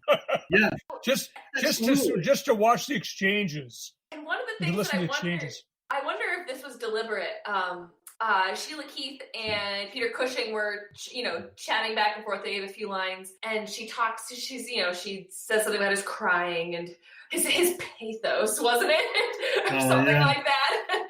And she's delightful. I really like this woman. Yeah. But he says he's sometimes they call me the I forget what it was. The big drip. The big drip. And I wonder if that was sort of a wink and a nod to the very well-known nickname that he had, not for crying, but for props. They called him Props Peter because he was always doing something. Yeah, and if you go back and look through Peter Cushing's performances, he was a master at using every little bit in each scene where he's either has an apple or a book or pours a drink or does all these sorts of things. He was doing a lot of his own stage direction. That's really interesting. Isn't that fascinating? And That's great. One of my favorites, you can really see it in Hound of the Baskervilles, where he is Sherlock Holmes and Christopher Lee is Julia and I watched that recently, actually. Yeah. I saw it. I watched it again a few months ago after, I think, maybe almost 20 years. And it was just as I remembered. And their scene chemistry is wonderful. But I wonder if that little, like, the big drip is sort of a wink for Peter. Well, for it's Peter all Cushing patterned after you can tell it's patterned after these people's just character. Like, I knew, Julia and I both know this woman whose dad was like a major BBC producer. And they used to talk about how their parties were just full of these just sort of vivacious, very sort of outgoing actors. And the mom, Ruth, would say, every one of them has to make an entrance. They all come in, oh, I'm here. Scarves are being torn off and tossed, and wine is always being very dramatically held. And I mean, wouldn't you love to just be a fly on the wall and just like, oh, God, yes. Absolutely. Yep. Absolutely. Without a like, doubt. here's Denham Elliott telling the same joke for the 90th time, but you want to It makes me wonder if, like, Vincent Price, like, gosh, if they were just in a house, like, I imagine Vincent Price just, like, cooking elaborate meals for everybody. Absolutely. And everyone's just drinking and carousing and just having a grand old time. And I think that there's echoes in this film of some of the earlier anthology films, and I can't recall who's in which ones, but there was a number of Corman films with Basil Rathbone and Peter Lorre and Boris Karloff and Vincent Price in a various milieu, and it's one of those things. Yeah, I mean, it's one of those. That's one of those films where it's like when I watch those films from the mid to late '60s that are anthology with them, I in my mind's eye, I always wonder what the off-camera conversations were like and the repartee between these actors, simply because they had such long and fascinating careers and had such, especially to somebody who's interested in the genre, these different roles, and it would have been really interesting to have been a fly on the wall. It's so interesting, and thank goodness Peter Cushing lived to a ripe old age, and that the BBC has wonderful interviewers. There's a lot, you can find a lot of, he has so many stories about exactly what you're talking about, Scott, of him talking to other people. And there's a great bit where he's talking about his relationship with Boris Karloff, who he was quite fast friends with, and how they both thought of Bela Lugosi. It's fascinating. Can you share some of these links maybe on? Yeah, I'll send these to you all. Yeah. Another thing that's interesting about Peter Cushing in this movie is that he thought he only had a year to live because when he filmed this, because his doctor, he had, I forget what he had exactly, but his doctor had just basically told him, oh, you have another, 6 months to a year to live. So, I kind of wonder if that's one of the reasons why I mean, obviously there's money, but if you think you're dying, then you might think, okay, well, why do I want to film yet another horror film?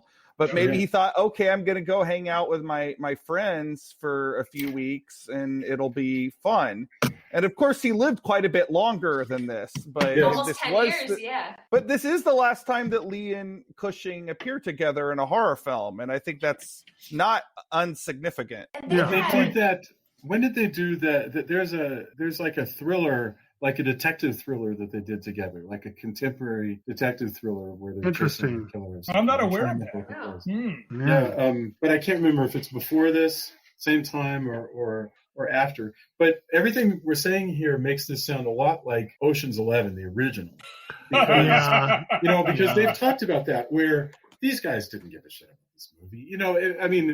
It's you do your best because you're a professional, less the case on Ocean's 11 because Frank Sinatra was really not interested in filming like second takes or anything. But it was an excuse to get a big studio to pay for, to just make profitable a bunch of what they already would have done anyway, which is hanging out with Joey Bishop and Peter Lawford. And I think that's one of my favorite things about just about their careers is their relationships, because they were all, especially Lee and Cushing, just had such a very dear friendship. They were best friends for their entire lives, or at least for the time since they've been working together, because their first bit was, or their first movie together was Laurence Olivier's Hamlet.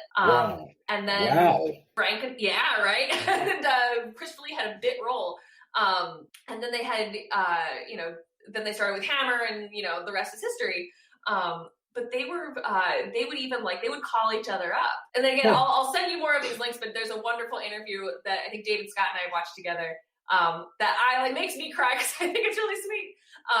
But when Christopher Lee and Peter Cushing would go to the movies together, and they would watch cartoons, and they would go back and forth together and try and do the voices of the cartoons, and would laugh so much that they got kicked out of the theater once. Oh my gosh, that's funny. And that then is great. It's wonderful, and Christopher Lee would call Peter Cushing up and do the Tweety Bird and one of the dogs, and make Peter Cushing just laugh and laugh, and he did that up until he passed away. You would call him up and make him laugh with all these little voices. So, and that to me, I think just gives such a richness to watching this film. Where Peter Cushing does kind of seem like he's doing an Elmer Fudd impression in this movie. Does he have trouble with his W's? Yeah, there's a slight impediment. L's or R's or something. Yeah, he's got an impediment, right? A speech impediment. Yeah, that's a good point, Drew. Which must be part of that illness, because in later films it's not there. I think it was a deliberate character choice. It's just I don't think that's. I don't even think it was Peter Cushing doing the character. I think it was Peter Cushing's character doing that. In other words, I don't think he's doing it at the end during the party. I feel that's right. He isn't. Right. Thank you for bringing that to my attention. By the way, the film I was thinking of is called Nothing But the Night. I think it's on Prime. Tony and I do nothing but watch whatever Prime tells us we should check out. And Nothing But the Night is a 1973 British horror movie with Peter Cushing and Christopher Lee. And they are, it has to do with investigating these serial murders and stuff. Interesting. So yeah, Peter Cushing enlists the aid of friend and police investigator Colonel Bingham and Christopher Lee, and they take on their investigation. So not a great film, but it's so fun to see them in a contemporary serial killer, in 1973. So it's 7 years before this. But yeah, that was pretty cool. Nothing But the Night, that was called. Yeah. So, all right. Very quickly after that party, we now have we've already had one pulling out of the image, and now we have a second one where it's revealed that all of this is taking place in Desi Arnaz Jr.'s mind, and he delivers a full manuscript back to his publisher the following day. Back up a second. So first of all, everybody comes out and says, "Hey, we're actually all alive. None of that was true. It's all just the producer." Yeah. The producer comes out and he's like, "Yeah, it was all true." Then they have the party. Then we pull out and he's just typing at the house. So he actually is at the manor. And so I just want to point out that it's not just that he's sitting in a car thinking. No, he really did it. Right. He really did the whole bit. And everything is fine. Nothing creepy. I was sure something creepy was going to happen there at the end, but right before he left. But it right, like you'd get bit by the gate. Yeah, then he turns in right. And then he turns in the manuscript, gets the $20,000, and then tears up the check. What the hell was that about? It's because he learned a lesson because money's not important. I was like, that is what they say. Stop. I don't believe it learned the lesson, not the actor, not the guy, not the writer. Why did the writer? But maybe he's so rich that $20,000 just doesn't matter. Yeah, it could be that it was. I think it is supposed to be that he learned a lesson through because he gives the whole spiel about, I really cared about the characters while I was writing this. So dumb. It's so dumb. I'm not saying it's not hokey. I'm just saying that's you're right. It is intended to be that. I love that his character has got his feelings hurt by the blonde chick because she was acting, pretending to like him, and he's like, "Oh, that's right. I forgot about that." Yeah. But in the real world, she's really his secretary. And he secretary, yeah.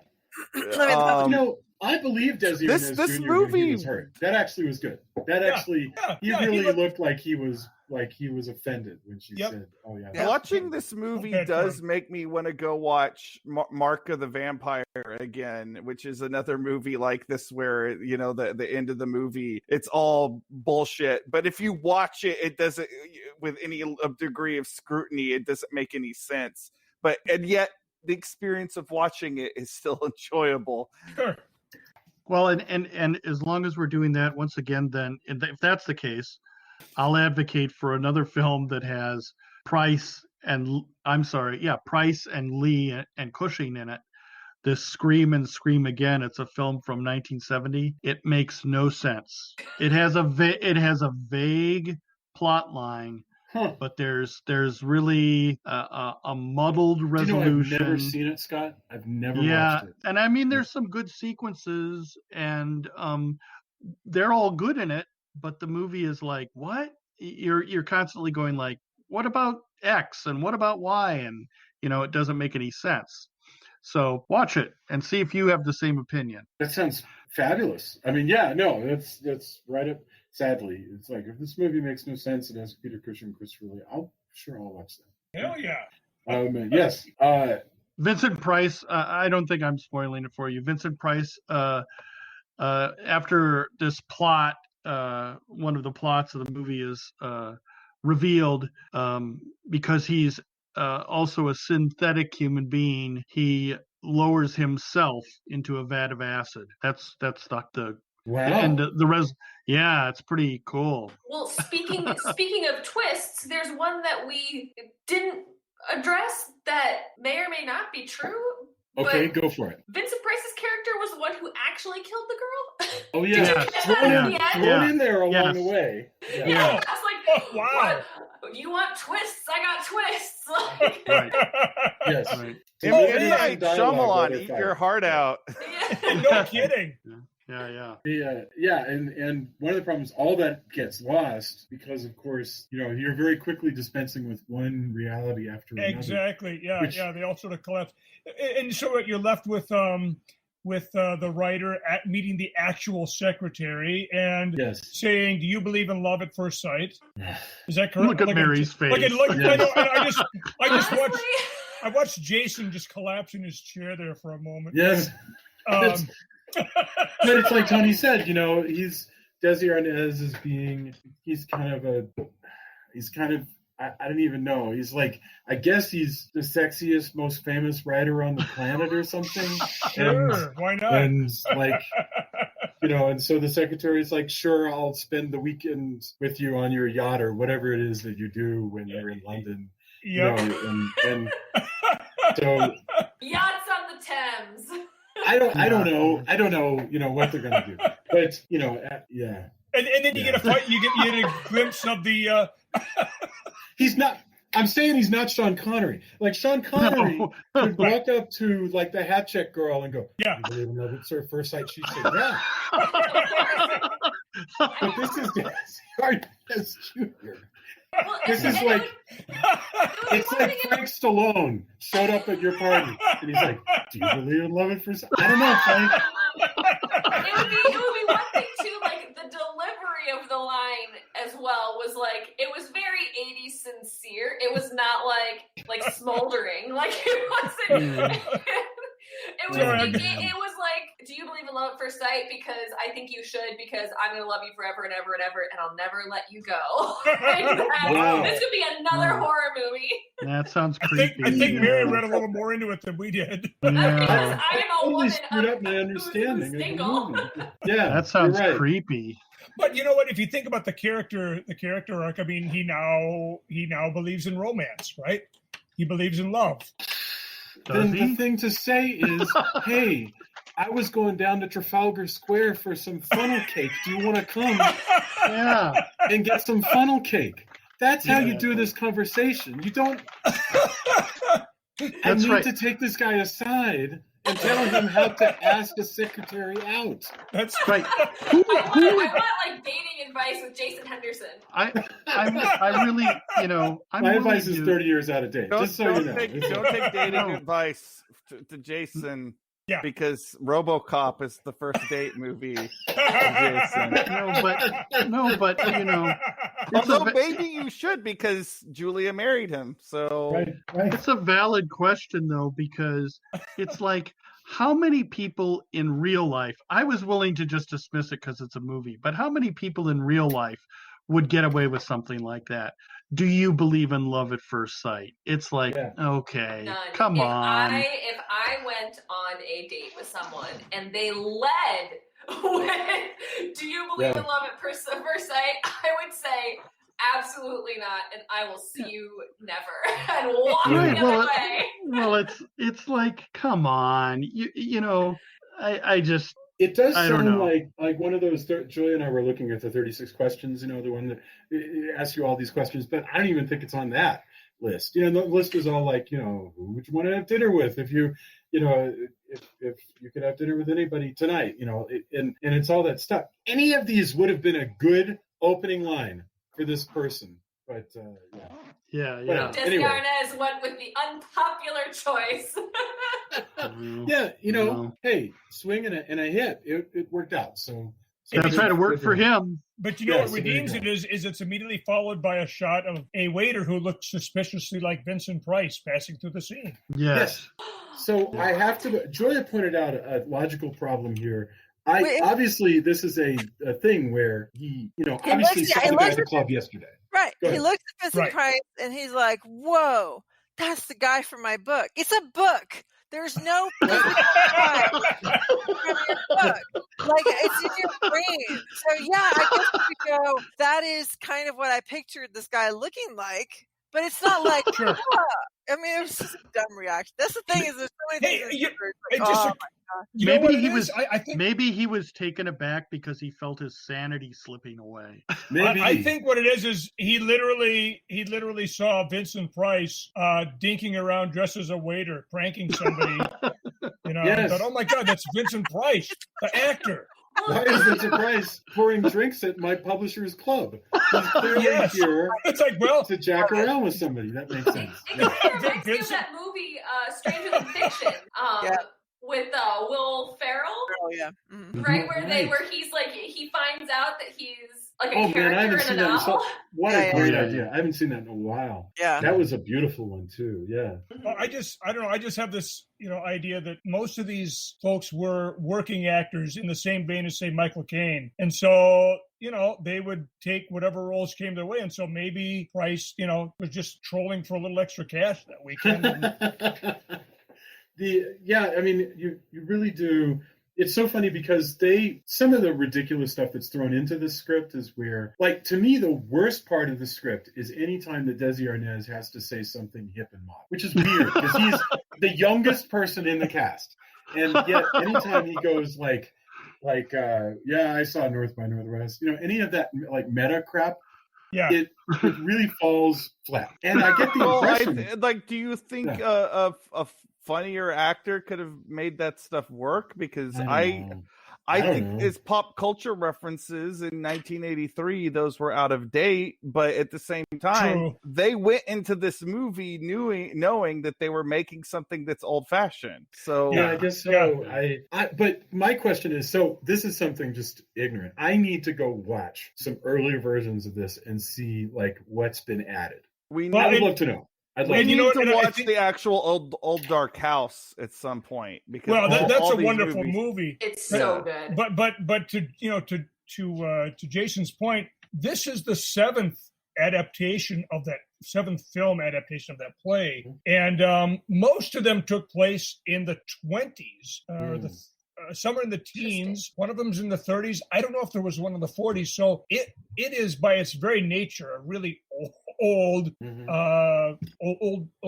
story. You know, I mean, so I don't know. I think I agree. I'd like to see at least the version of it that was made just prior to House of the Long Shadows. Listening to the director's commentary on the Blu-ray for this, they really were not that interested in adapting. They just wanted something. They wanted the old Dark House, and they couldn't get it, so they got the next best thing. Okay, that is a good point. That's a really good point. But I mean, there is a 1947 film that 47. All right. And so I got to see it. And that feels, you know, it's only 40 years before this. 35. Only 40 years. Jason sees time differently than the rest of us. He totally does. He totally does. I told you that he always rounds up to our whatever it impacts. Whenever it impacts my age, he always rounds up. Oh, we've known each other for 55 years. I'm like, what? I'm not even 50. I don't know. I'm exaggerating, but no, he'll just whatever it is. It's the next decade up. So yeah. Well, I was just thinking the other day that Silence of the Lambs came out in 1991, right? Yep. And they've just now got this new Clarice, which is what? That's 30 years later, right? Blink of an eye.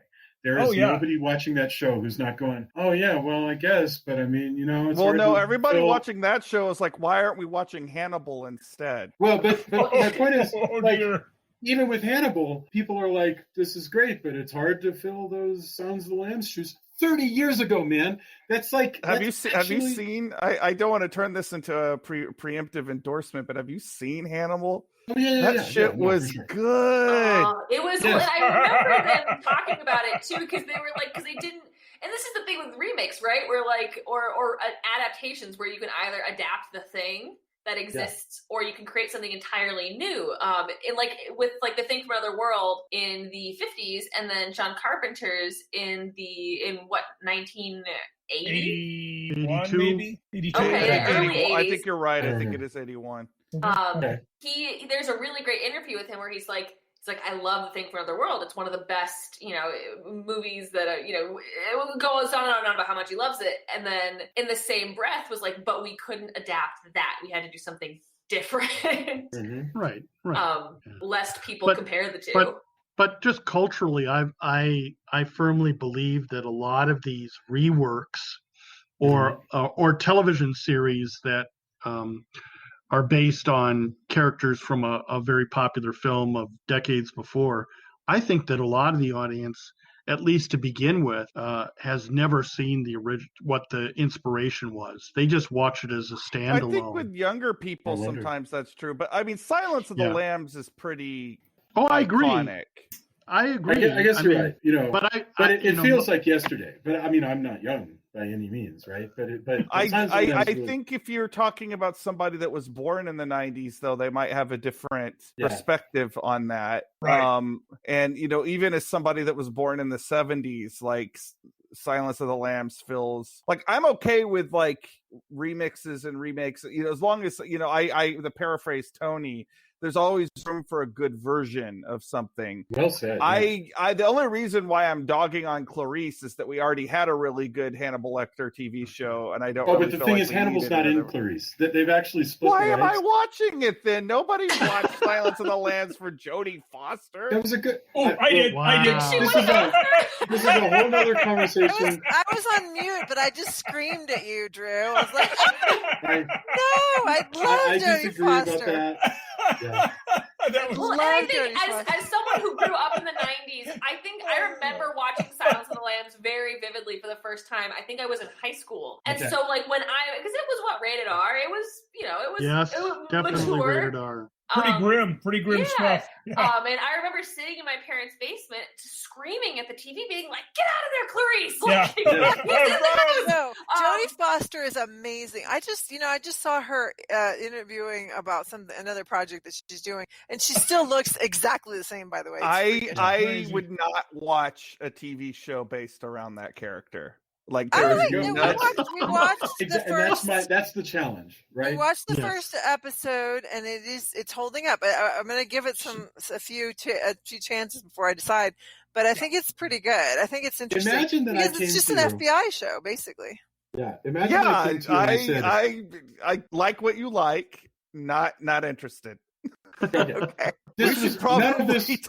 All I'm saying is that it is tough to do a remake of something that reverberates, and in that case, that movie came out 30 years ago, but nobody doesn't know it. It's like trying to say, you know what, I'm going to do a new thing. Well, that's why they've never done a remake of Jaws. Yes. Oh. Yes. Right, exactly. We both have the same thought. That movie's from 1975, but nobody would want to say, "Oh, I'm going to go watch the new show Quint," because they did do Bates Motel, and it was generally well received. It depends on how good the show is, because I have to be honest with you, and this is a completely different genre, but after Cheers went off and they said, "We're doing a show based on Frasier," I went, "What? Of all the characters on that show, why Frasier? That was a brilliant effing show because Frasier was not the thing. It was all the wonderful characters. Niles, oh my God, brilliant. Like the whole Daphne. I mean, they was just really well written. So if you do the show watching a remake, it doesn't matter. The new Equalizer is I love really more a remake of the old television show than it is a remake of the Denzel films. That show that's from the 80s, and I mean, it's forgotten. Let's be perfectly honest. Is this the one that had the British actor in it? Edward Woodward. Edward. Who was from Wicker Man. Correct. And now we got Queen Latifah, who is just such a badass. Yes, she looks awesome in that too. I'm so good. a big fan of the old show. You are, Scott? I'm a big fan of the old show. Where can you watch that? NBC app has. Is it NBC or CBS? It's actually on. It was actually on tonight. The new one. Scott might want to qualify that by saying that he's also watching Mannix religiously right now. I watch Mannix fairly regularly. Yes, that's true. I got one more thing I want to throw out here. Apropos of somehow either nothing or all of this, but I was thinking about remakes. The Maltese Falcon, 1941. 1941 is a remake of Satan Let Metal Lady, which came out 5 years earlier. It was that soon? Yeah. Jason, people didn't have this. It's not like you could easily rewatch a movie back in the that makes a little more sense. The Equalizer is on CBS, FYI. Okay. I'd be really interested in a comparative study of remakes, where in what decades, how long do you wait for a remake? Because as you said, Jason, this was between the previous version of House of the Long Shadows, it was about 30 years. Look at you getting us back on topic. Thank you. Yes. Woo woo. But I'm really curious to see if there's a pattern. I don't know. It's a good question. Well, and of course, it depends upon the gravitas, if you will, of the movie. It's like, as Jason, there's been one remake that was a television movie for a movie like Casablanca. Right. There are certain films that most people won't touch because it's become so iconic. Like in my lifetime, I can't imagine somebody making a remake of Chinatown. So Lord of the Rings, how do you? But they are doing that. But that's the thing. I'm really interested to see how this could be a whole separate episode. But I will keep it very short because I'm a gigantic Tolkien nerd. But it's been 20 years since those movies came out, and they're doing a show now that shows. They're diving into some of the lore in the Silmarillion where it's before Lord of the Rings happens in the Second Age, but it's still going to be, I'm curious to see if I feel some of the way that you all feel about remakes of beloved shows or movies, because there hasn't been a remake of something that I really loved before. To be honest, Lord of the Rings. I always want to see this is perverse, but I always want to see it. I'm always interested in seeing somebody's take on something. And then if I don't like it, I find that you forget very quickly that it even exists. Oh yeah, absolutely. Because most remakes, if they're less than, they simply don't hold up and they're forgotten. Oof. You just forget. Like Jackie Earl Haley played Freddy Krueger. I don't know if people, I actually think, controversial statement, I actually think he was fine in that movie. It's just the movie itself was dreadfully dull and unimaginative.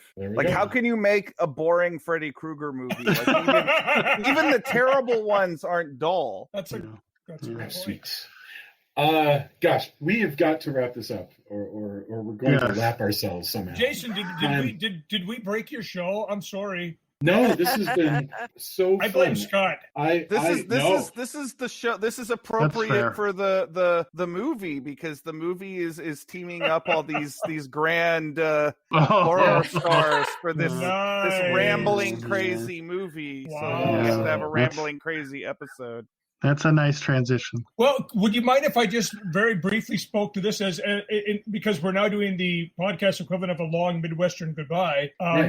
We made a cocktail for tonight that was inspired by Vincent Price's cookbook, which I have right here. Yes, Mary's holding it in her very hand. Oh, cool! So I made what's called a hanaho, which supposedly, according to his book, it means "come again" in Hawaiian. But at any rate, it's It's delectable. It is essentially 1 1/4 ounces of light rum, 2 1/4 ounces of pineapple juice, juice of half a lime, half a cup of crushed ice. You put that into your shaker, shake the hell out of it, and then pour it into a tall glass. That sounds like my kind of drink. Yeah, it's quite nice. Top it off with wonderful, 3/4 ounces of dark rum, and decorate it with a maraschino cherry and an orange slice. I made one for myself. I've been sipping it throughout the episode. It's quite nice. It really is. So once again, that was a Vincent Price inspired, if you will, cocktail recipe, which we thought would be appropriate for the occasion. And Dave, there's a great little bit in the book because he writes for every recipe in this particular book, which is Scott's book, actually, that I've been borrowing. He writes a little blurb, and about this he says, so Hanaho, they tell me, means come again, but I've never been able to figure out if it means to come again to the Hana Maui or to come again on the rum punch. You couldn't lose either way. Well, when we wrap up, I'm going to make myself another one of these in the Deep Dark Lounge. It's kind of a nightcap. Nice. Beautiful. All right. So I don't know if we want to get final thoughts, but let's combine them. I would like both. Really, I'd love to hear your endorsements. You can give a final thought, but really, I just want to hear your final thoughts for the whole show and endorsements. And we'll go the same order we went before, which was, let me make sure I've got it. Started with Drew. It was Drew, Mary, Tony, Scott, Julia, David. So, Drew, so what do you have to endorse? And if you want to have any final thoughts, you are welcome to. Well, my final thoughts are, first of all, this was just wonderful and the perfect anecdote, I should say, not anecdote. English is hard. Anecdote to the last week that I have had, which was very stressful, to say the least. So to come back around and spend some time with you delightful people talking about a nostalgic movie for me was wonderful. And, the movie itself, yes, it's a very, very silly movie if you look at it objectively, but I think it's a lot of fun, and it's certainly invited some fun conversation. So to that point, I am endorsing the Blu-ray of this movie, which was put out by Kino Lorber Classics, and it's got a great commentary by Pete Walker. It's got another commentary by a film historian, David Duvall, and it's got a nice little making of commentary. It's a high definition cleanup, and it's got the cool looking VHS artwork that I was talking about. I like that artwork. There, nice. which all the Very people nice. taking part in the podcast can see, but I'll post pictures of it. That's And awesome. they also put out a this is a movie I have never seen, but everybody who knows me knows that I'm an aficionado of Universal horror movies. So I've always wanted to see this movie, Curse of the Undead, which is a vampire western from 1959, but it's been out of print for a while. But they just put out this Blu-ray, and my lovely wife was kind enough to get it for me as a Valentine's Day gift. So tomorrow I'm finally going to bust that out and finally get to see get my vampire cowboy fix. Woo-hoo! So those are my endorsements. That sounds really great. Yeah. That's fabulous. Wow. Mary, first of all, thank you for being on, and final thoughts and endorsements. What do you have for us? Thank you for having us, and thank you for letting us derail so many conversations tonight. This has really been so much fun. I really enjoyed this movie, mostly for the dynamic between Carradine, Lee, Cushing, and Price. I just think having all of them in one movie together is so special. And that being said, I would like to highly endorse 2 books that I have read. Both by 2 stars of the movie. One is Peter Cushing, The Complete Memoirs. Peter Cushing wrote a number of memoirs. You can find a copy on Amazon that has them all together. It's written as he speaks, and it's wonderful, and includes really great pictures of his youth and growing up and his time with Hammer Films, and really shows how seriously he took a sort of often maligned genre during the time. And I think it's really lovely, and he talks about his friendships. And of course, Christopher Lee. And Christopher Lee's autobiography, The Lord of Misrule, which is wonderful because he, of course, has a million fascinating stories, being like the son of an Italian noblewoman and eating dinner with two of Rasputin's assassins and killing Nazis in Africa. Like, there's so much, and then his career on top of that. But they both talk so much about their relationship with one another, and I really think that their friendship was something special, and I'm really excited to send you all of these links of Christopher Lee talking about his friendships with Vincent Price and Peter Cushing, because I think it's really wonderful and reminds me a lot of my friendship with my two dear co-hosts, Dave and Scott. Oh, that's very sweet. If I only cool. I could be so noble. Indeed. You undersell yourself, sir. That's wonderful. I love it. Thank you very much. Tony. Of course, she did earlier say that there was nothing more noble than a possum, so, you know. That's true. That's an excellent point. An excellent point. I would also like the to new co-host to endorse possums. Yes. Tony, what are your thoughts? No such endorsement from me. That's awesome. Like, it's up to you, Dave, to put a mic out for the possum for future episodes of Monster of Happy Hour.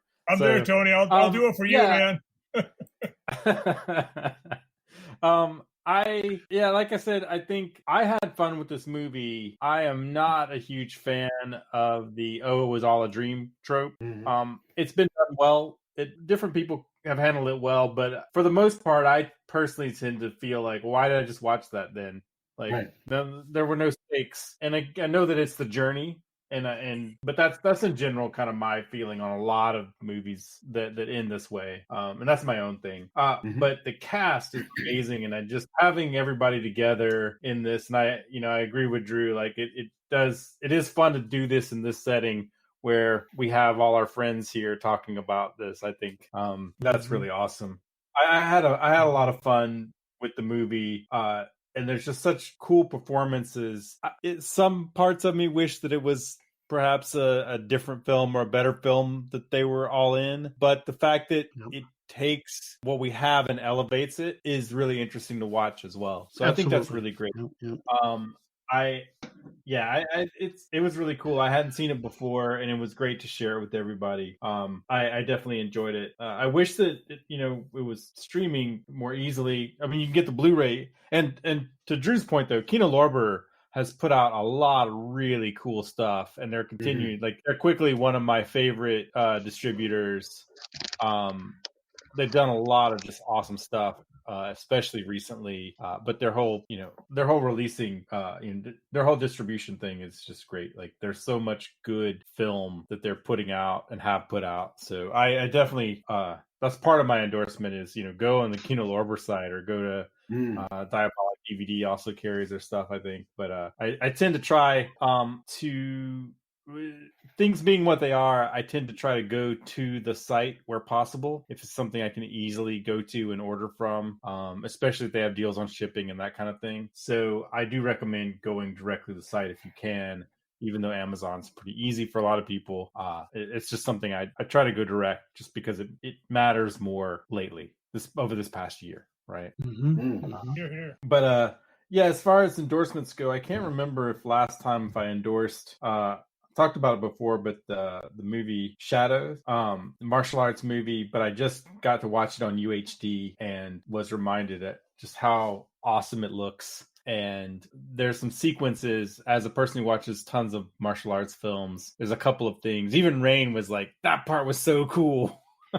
and she's less into the genre than I am. She makes a really good kind of every person viewer. So if she thinks it's really cool, I have a feeling that more people will go, wow, that was really awesome. But it's the cinematography in the movie kind of plays with that light and shadow, and a lot of it is very almost black and white, or looks like ink prints. And they use that motif throughout. But that's the one thing. I mean, and that's one of the last things I really watched. That hasn't, this, especially this week, because we even turned off as much as, even though we had electricity, we tried to conserve what we could. So Right. we were keeping it to a bare minimum. I've watched a few things here and there when we could, but that's the last thing I really sat down and, paid really close attention to. And the other thing I will endorse that we kind of talked about it, but through all of this, it's been really complicated. There's a lot about the situation that's complicated, and a lot of I understand that not everybody will understand how everything happened. But I'm still going to advocate empathy and compassion. Like, to me, one of the more frustrating things has been if your first thought is not, how do I put this? Your first thought should be, I hope everybody's okay. If your first thought is instead, I should do some kind of grandstanding in the midst of tragedy, I don't like that tact. And I've been very frustrated with that this week. I understand where people are coming from, and sometimes it's from a place of like, I want to help, and I think that I should call out against injustice, for example. But that empathy and compassion I see less and less on social media, and I advocate that, and I've been bad about this as well. I'm not saying I'm not guilty. But just, I don't know, be cool, be empathetic, find out maybe how you could help, because help isn't necessarily grandstanding while things are tragic. And I know that probably sounds preachy again. I hope that's not it, but that's where I've been at, and it's been, Rain and I have been really lucky, but when I see that just doesn't help. So that I'm advocating, like, take a step back. And again, I've had discussions where I've been very jangly nerves and went off, but just let's try to work together. I think this is a time for me, like, with all of us together in this, I feel like that's part of why I'm advocating for this. Again, I don't know, thanks for humoring me, but that's been mainly what's on my mind lately, especially. I think that was very profound. I think that was wonderful. Yeah. Great. I really appreciate it. Gosh, well, Scott, you want to follow that? Oh, sure. Oh, yeah. Well, I'm not going to be nearly as profound. And I've been, over the past week, I've been watching primarily films of two filmmakers.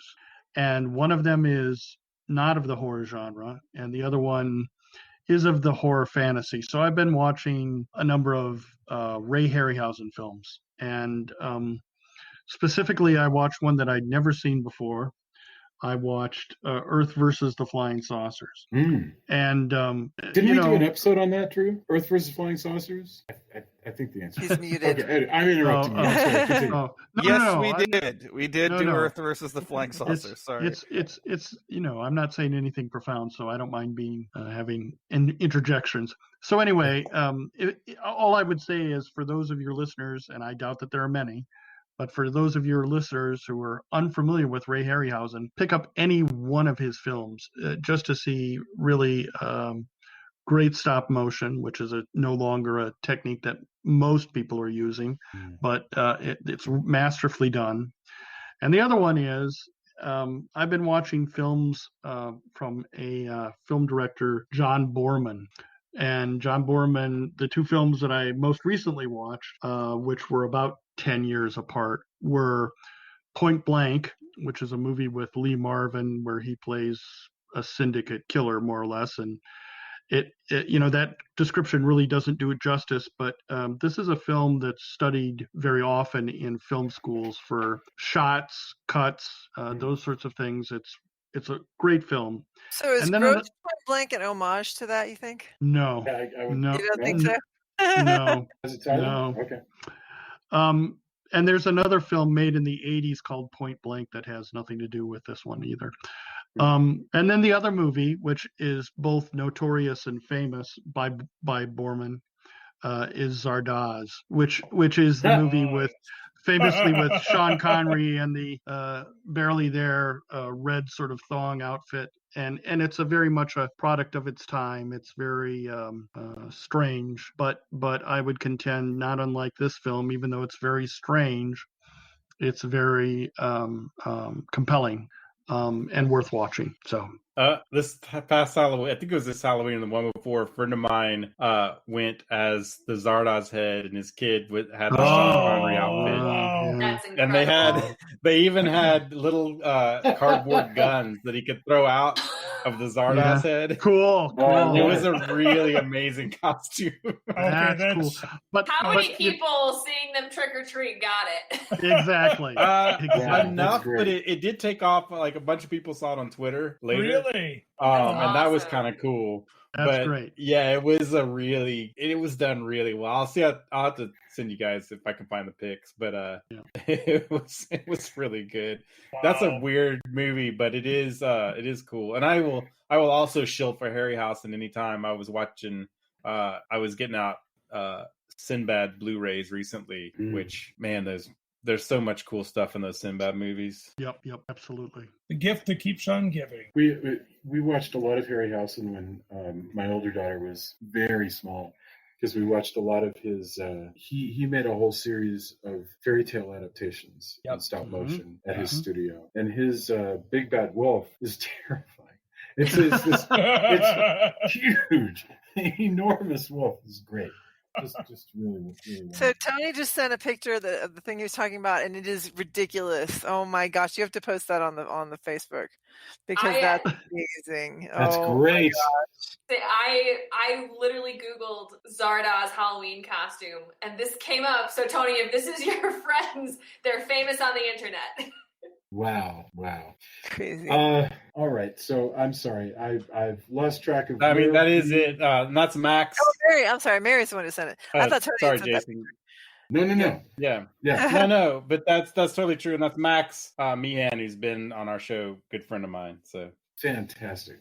Yeah, but that's fantastic. The one that Mary sent is your friend, Tony. Yeah. That's yeah, definitely. Yeah, that's amazing. Well, wow. So yeah, they are famous. They have the best Zardoz costumes in the whole country in recent memory. That's amazing. Maybe the only Zardoz costume. Yes. Julia, what about you?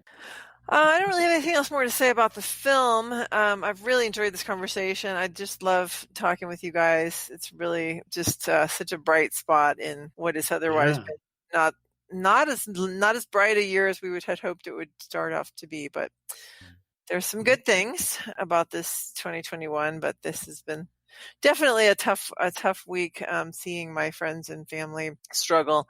But this has been really fun. My endorsements, I was actually going to endorse The Equalizer because I do think Queen Latifah is such a badass. Also, Jason and I have been watching Your Honor with Bryan Cranston. It's a really good show, very suspenseful. And then the thing I'm obsessed with is actually an app and a website called radio.garden for the website, and then you get the app. It is the coolest thing ever. You can it's just Google Earth, and you just click on a dot somewhere on Google Earth, and it's a radio station that is playing at that moment in that place in the planet. So like one of the ones I went to was just, I'm like, let's just see what's going on in Africa. And I picked a dot, and literally there is, like, you cannot see anything but trees for miles and miles and miles and miles and miles around this dot. I don't know if it's a village that's just so wooded that it looks like it's covered with trees, or if it's like a couple of guys that have a radio station. But I'm like, what? How is this even a thing? It's amazing to just kind of drop in and listen to the ads and the people talking and the music. Unfortunately, way too many of these stations are playing awful American 80s music, but yes.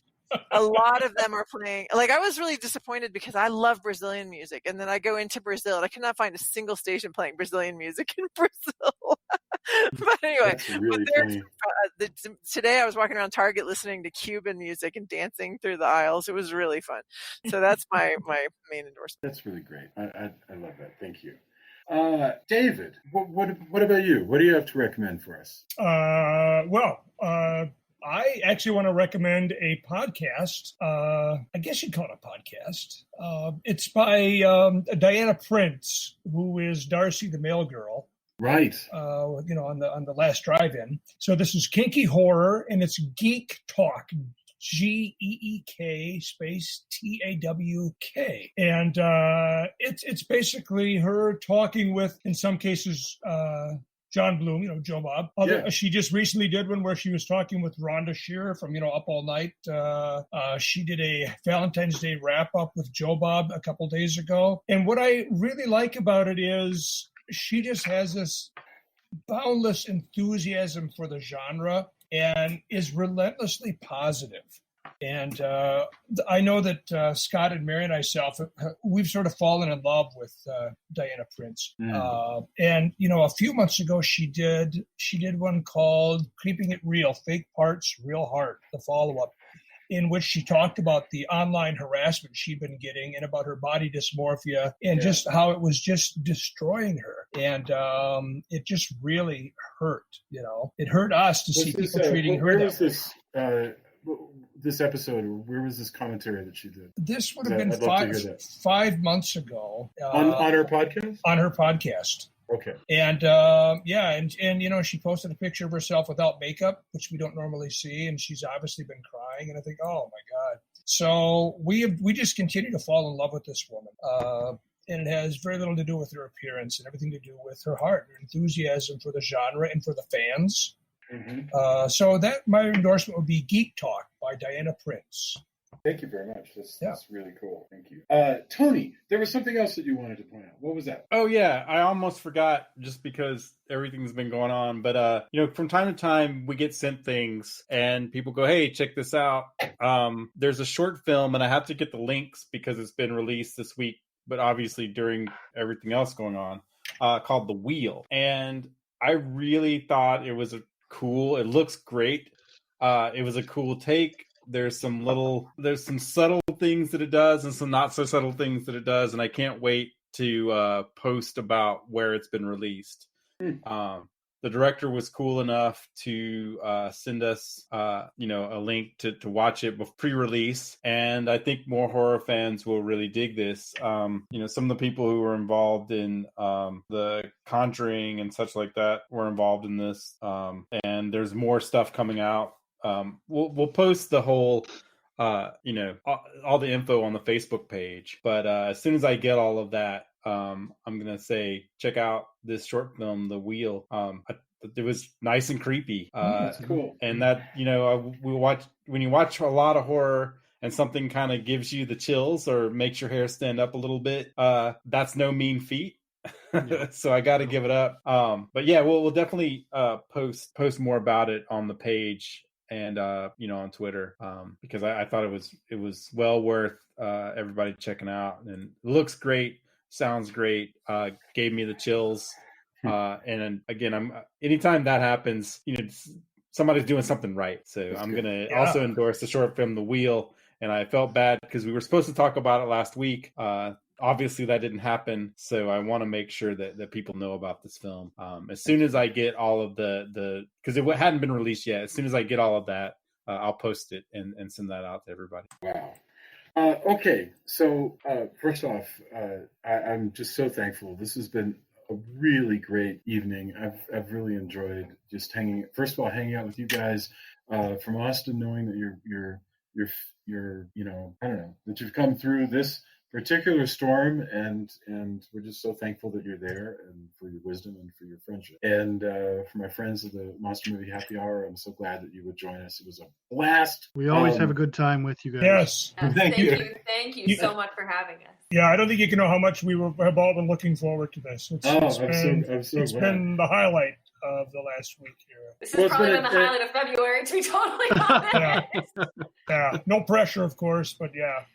No, I feel the same, and it's good because I think we're gonna probably take a little break for a while until around the time that King Kong versus Godzilla comes out. So this has been a good way to head into our mid-season hiatus. I got one thing I want to endorse, which is it's called The Comeback. We mentioned it earlier. The Comeback, aka Encore, aka I think it's called When the Screaming Stops. Is that right? And anyway, 1978, The Comeback came out, and it's basically just like House of Long Shadows, only it's about a musician, but Sheila Keith is in there, and it's more slashery, and it's more 60s-ish. There's bright colors, and it's in contemporary London. Well, 78, and it stars Jack Jones, who was like a big sort of lounge singer type in the late 70s. You will most know him as the voice of the Love Boat theme. So if you've ever looked for a slasher that stars Jack Jones, this is your chance. And you can rent it on Prime, and it's called Encore. The version they have is called Encore, but I saw it originally as The Comeback. So whatever, it doesn't matter.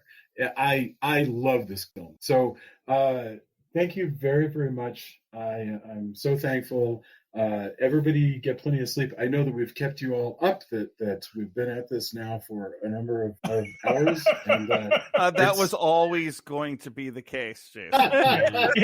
Nobody's really surprised, are they?